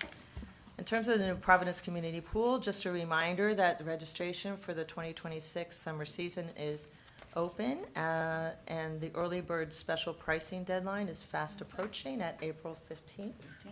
Yes? That reminds me. Same. We'd like to extend our appreciation to the pool board for their collaboration on establishing the renewed lease for the next 4 years. The New Providence Historical Society group met on March 19th. We reviewed their many projects and upcoming needs over the next few months, not the least of which is their support of the America 250 activities in town. Also, the Society's annual dinner is coming up on Thursday, April 9th at 7 p.m. at Vintage Tavern in Gillette. There will be a speaker discussing the Lenape, Munsee peoples and European settlers in New Jersey. So please, if you're interested in joining us, you can register for that event at newprovidencehistorical.com. And then just to add one more thing about the stormwater, I wanted to make sure everybody was aware there's a statewide sponsored Stormwater 101 seminar being held on Thursday night. And it starts at 7 p.m. The borough has advertised this on their website and on social media. It's free, but you need to register to get the link. So you could probably Google Stormwater 101 New Jersey webinar, and it'll come up for you. DEP. It's on our borough. Our borough website Yeah, it's too, on the but front yeah, page. just in case Yeah. you're And with a struggling to link find to it. the I was trying to do it from registration. my phone and I couldn't register from my phone. Oh. I don't know about. Yeah. So it wasn't Oh. okay. Oh. Oh, okay. Well, anyway, lots of us are going to join that to see what the state's going to be saying about it. That's it for me. Thank you. Operations normal, Mayor. One thing I did forget is that the Lions Club is having the Easter egg hunt on Saturday. It starts at 9:30, Yes. and the eggs, I think they're doing 2,500 eggs this year. And, the thing will be over at 9:35. And the police department go on the website and they're doing Egg Your House that they do. It's a fundraiser and they go in high eggs and It's it's awesome. always a That good, is awesome. good deal. Good for the No kids. age limit. No age limit. No age limit on that. Okay, Lisa. So we had a meeting with America 250, Rev 250, I don't think it's America 250. Well, we go with American. So we're really focusing on our Reverend Caudwell Day charity drive, which is April 18th. It's gonna go from 10 to 1. Please check the website, because there's a lot of information available on the website regarding all the different drop-off points. There's gonna be 12 different locations throughout town and each location is gonna have a specific type of item that they're collecting. For instance, the New Providence Presbyterian Church is gonna be collecting travel-sized toiletries. The New Providence Police Department is collecting coats and blankets.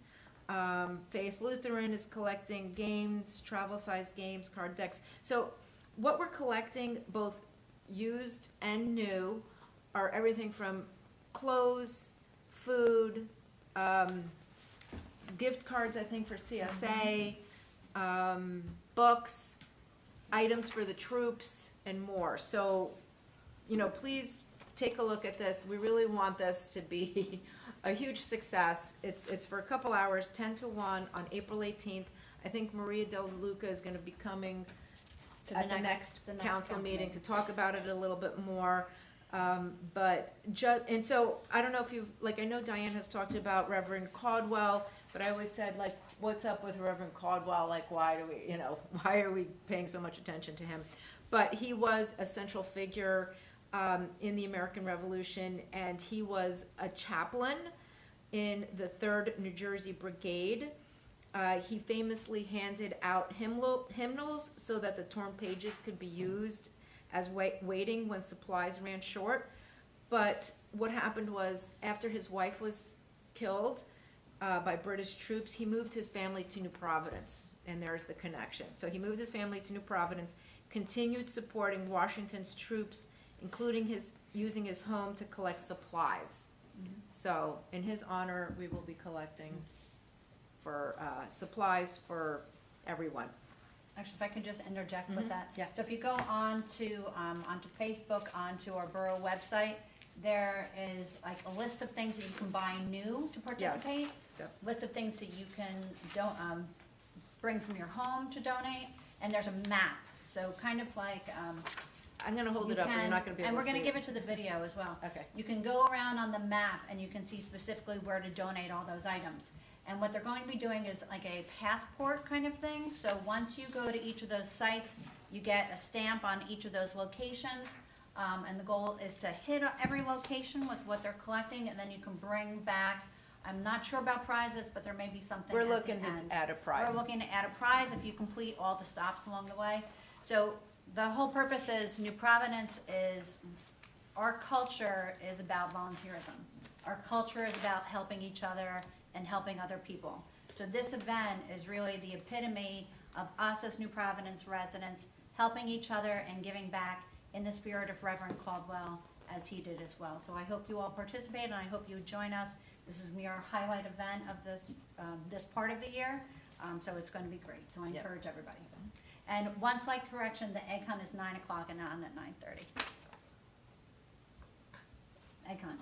He said It it is? would end at 9:30. Oh, It's no, he not. said No, I did say 9:35. nine. He It said- has to be 9:30. He said start at 9:30. I It got starts at It 9. starts at 9. Then it'll be over at 9:05. So it'll be over at 9:05. They changed it, huh?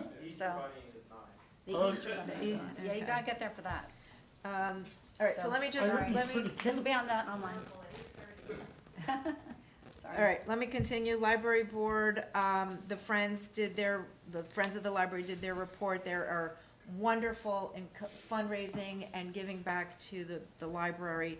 They're gonna be having an accessory sale on April 25th, and they're gonna be doing that vinyl record sale, which I think we talked about before, on May 16th. The library is well underway planning their summer reading program.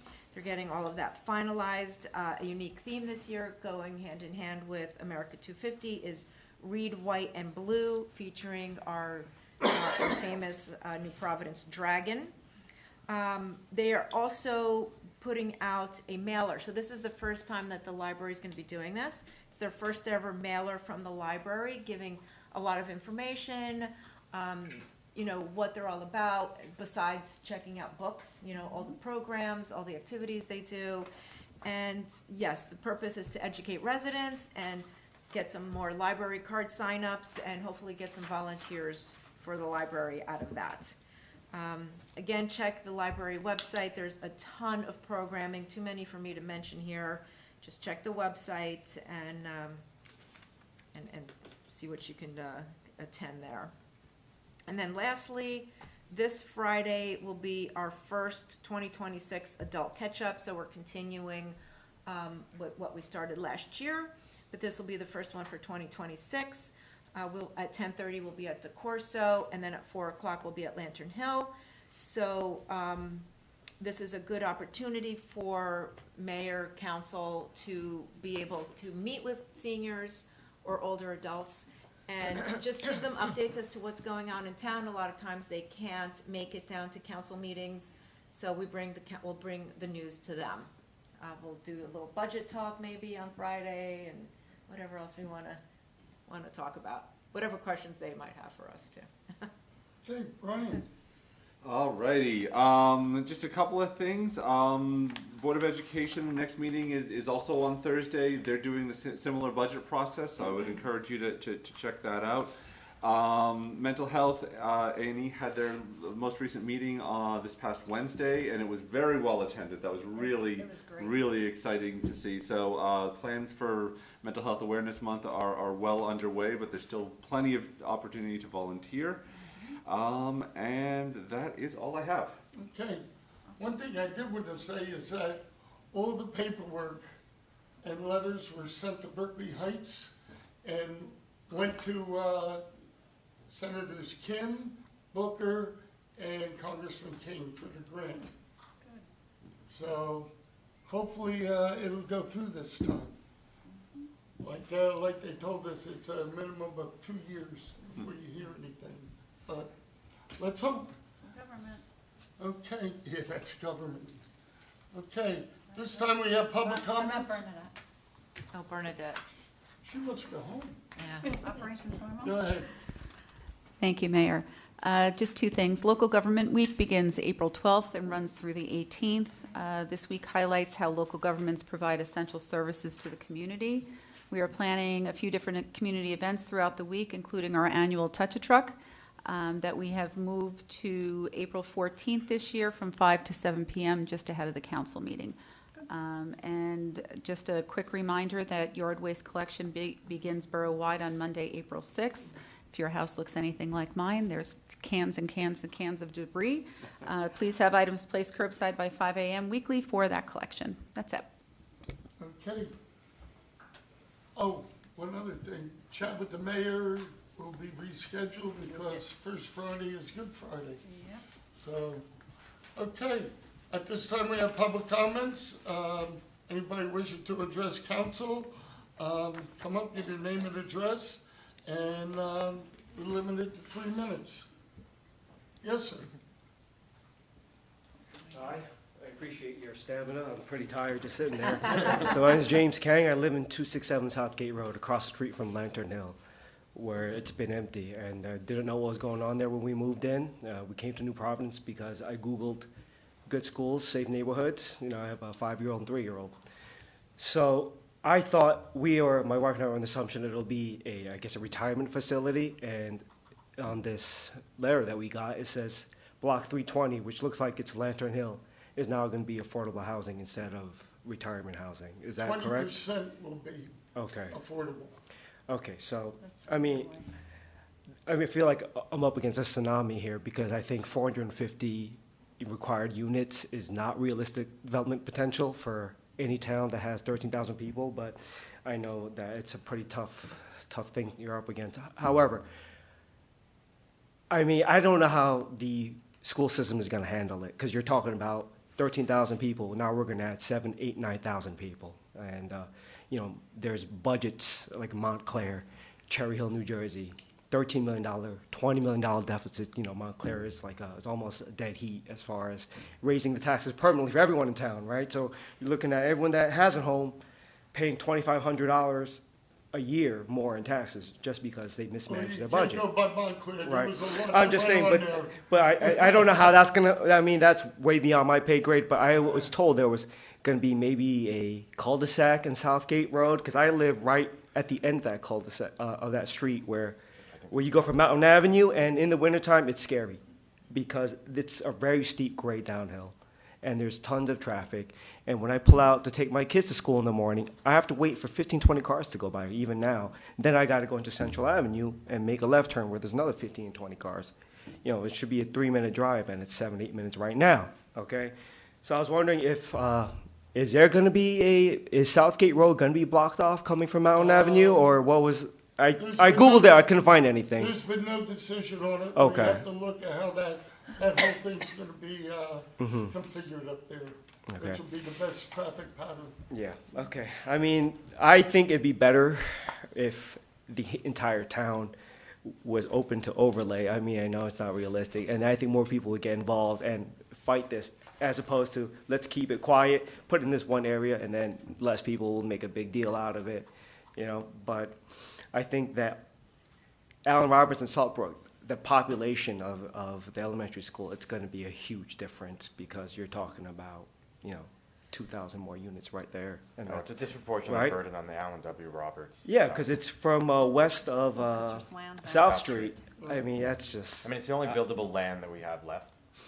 That's sort of the problem, that's where Mhm. developers are gonna put it. So how tall are they going to make these buildings where Lantern Hill was? Because I'm It's here, gonna be like the 5 same- stories. Same height that Lantern Hill is Okay. Not on the overlay. on the overlay. And that's new, right? Because that's in bold. That was in bold in this I don't think recent there's any newsletter. plan to actually, No, right now, that There's piece no- of land right there is an overlay zone. Okay. And Yeah, that's only if a that's builder comes in and- entirely different. That's if Lantern Hill decides to sell, first of right. all. Okay. That's right. Then a developer would need to come in. I see. Then there would have to be something else done there. Right now, that's really just an overlay. That's entirely different than what's going on at Nokia. That's entirely different than Okay. St. Andrews. It's something separate. Okay. Is Nokia Berkeley Heights? Is that New Providence? Only 500 feet from Mountain Avenue going in is New Providence. I see. We have 45 acres. Okay. And the rest of it, Behind that is Berkeley 150 Heights. is Berkeley Heights. Okay. All right. Thank you. I appreciate you listening to Okay. me. Appreciate Thank it. you. Okay, thank you. Okay.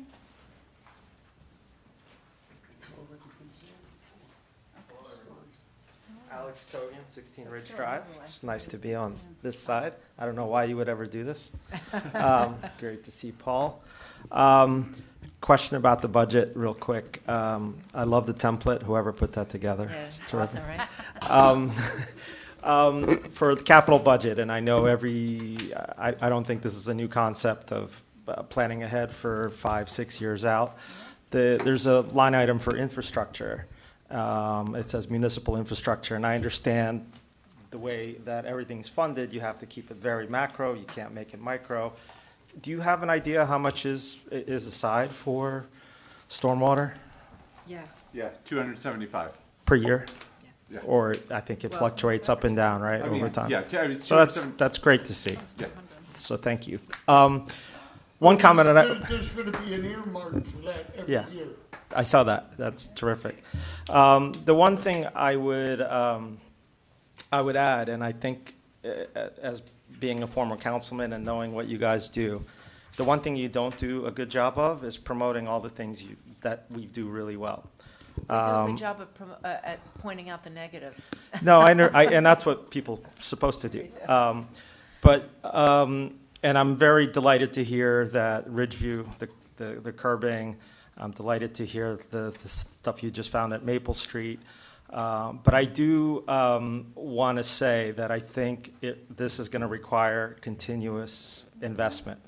I know sometimes it's very hesitant to put a camera into the sewer line or stormwater line to find what you're going to find. And we need to do more preventative maintenance. If you don't do it, it's considered planned neglect. And neglecting it, it's only going to make it worse. So I think I said this before to many of you, it's like a colonoscopy. You want to find the polyp, you want to remove the polyp right away. And the one thing we do have is we have a wonderful machine. We have our own camera, so we don't have to pay others to do it. We can do it on our own, and I hope we utilize that apparatus and do it more often. I think you already do it when you pave a street, and if not, maybe that's a really good time to do it. Just send the camera in, find out what you're going to find, come up with a plan, and go from there. I've met with many of the residents from the Rise NP group. I think it's just, there was a study that was done when you're waiting for a bus or you're waiting for a train, and you don't know when it's coming. As soon as you put up a marker that says train arriving in 5 minutes, 10 minutes, 20 minutes, however, anxiety levels go down. So I think the residents just want to hear what you're doing. I was very happy to hear there was a stormwater management meeting. I think you got to get that message out, get it out to those residents so they know what's happening. There's going to be a lot of good things. I know Colliers is going to be doing the mapping plan, the outfalls. I know we approved that last year. I know you had some deterrence with the snow and all that stuff, but these residents, and I know you all understand, these are all legitimate concerns, but I think you have to come up with some kind of plan to, one by one, to try to knock these polyps out of the way. And the last thing I'll say is, and you guys know I'm a smartass at times, but the two of you made a video saying we're putting bioswales and we're putting rain gardens in. You're roughly, yes, you did, roughly 10% of your term is already occurred. You're 4 months in. I haven't heard anything about what's happening with bioswales or rain gardens. So that was a Thank you. suggestion, by the way. And yeah, I mean, you are a smartass, we know that. But, you know, when we made the video, these were things that we were going to bring up as potential mitigators to some of the stormwater that was happening. I didn't come in and say, hey, I'm putting in a bioswale. Hey, I'm here, let's do it. And No, you can watch it as many times as we're you want. waiting on the community forestry plan. We have an arborist that was on the agenda today, and I'm looking forward to bringing them on board. The soonest we can get them in, the sooner we can get a plan, the sooner we can get a holistic solution. So very much still on the radar. I was wondering why you were here. I knew you were going to pick on us. Oh, stop. Bring it. I love it. No, it's fine. No, I welcome think it all ties into the same objective, really, to address our stormwater and flooding issues in town. Everything that we're doing is going to ultimately tie in with what the sustainability committee is trying to do, and, you know, what the community forestry plan wants to do, the stormwater task force. It all relates to trying to mitigate this issue that we have. Yeah. So it's definitely I got a much better appreciation for the complexity of this issue from just the one task force meeting that I sat in and on. And it is a massive undertaking, you know, to figure out the right way to apply resources and the timing of everything. So, you know, we're still, you know, looking at a lot of threads and trying to form like a plan around it, but it's gonna take, you know, it's gonna take a few more conversations. I before totally we have understand. this. This, as the mayor has always said, this is not going to happen overnight. It's going to take many years. The one thing, at the last meeting, I know there was residents talking about hotspots, mapping, and whatnot. They do have all that information. And I think I know with our police department, fire department, DPW, and I understand there could be some legal things why you can't, as a borough, can't put certain things on a map, but it does exist. And I think you just have to sit down and we got to communicate much, much better, I think. 100% agree. The only thing is, you start listing hotspots, I understand. you're gonna ruin people's property values. I agree. And I can't do that in good conscience. I agree. And, you know, I think what I would suggest, Mayor, is pick a zone, pick an area, say we've looked That's at what it, we're we've doing. done it, yeah, map my map. And I think that's gonna help tremendously. I think Yeah. the stuff that already happened in Bradford, the start at Deerfield, Flume, at, what's happening at Maple. Maple Street now. Maple now, so you're knocking them off one by one. And I think as long as you have a plan of attack, I think that's what people really want I to would see. agree with that. And even the manhole, you know, as bad news as that is, once we get it fixed, then it's fixed. And it's on the plan. It's now mapped. Yeah. Thank But you. we don't know what's after the. Oh, yeah, yeah, manhole. yeah, but it's. So that's what I'm saying. You never know what you're gonna run into. Yeah.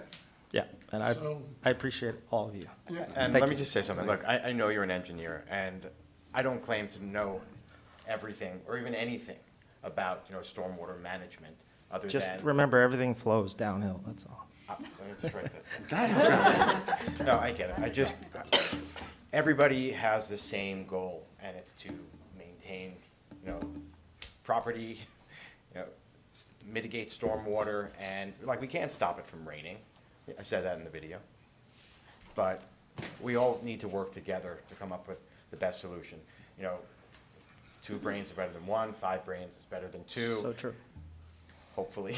And they have 30 or 40 brains. Yes. so- Yeah. And I'll be one of those as well, so, thank you. That's excellent. Thank you. Alex. Thanks, Alex. Anyone else wishing to address council? Seeing no one, I declare the public hearing closed, and I need a motion for items 1 through 21, please. So moved. Second. Roll call, please. Mr. Lerner? Aye. Ms. Dolan? Yes. Mrs. Jeffrey? Yes. Mrs. McKnight? Yes. Mr. Gardner? Yes. All right. Favorite part. Can I have a motion for adjournment? So moved? Second? Second. All in favor? Aye. No, so be it. Want to wish everybody a happy Passover, happy Easter, and just be safe out there. And to you. Thank you.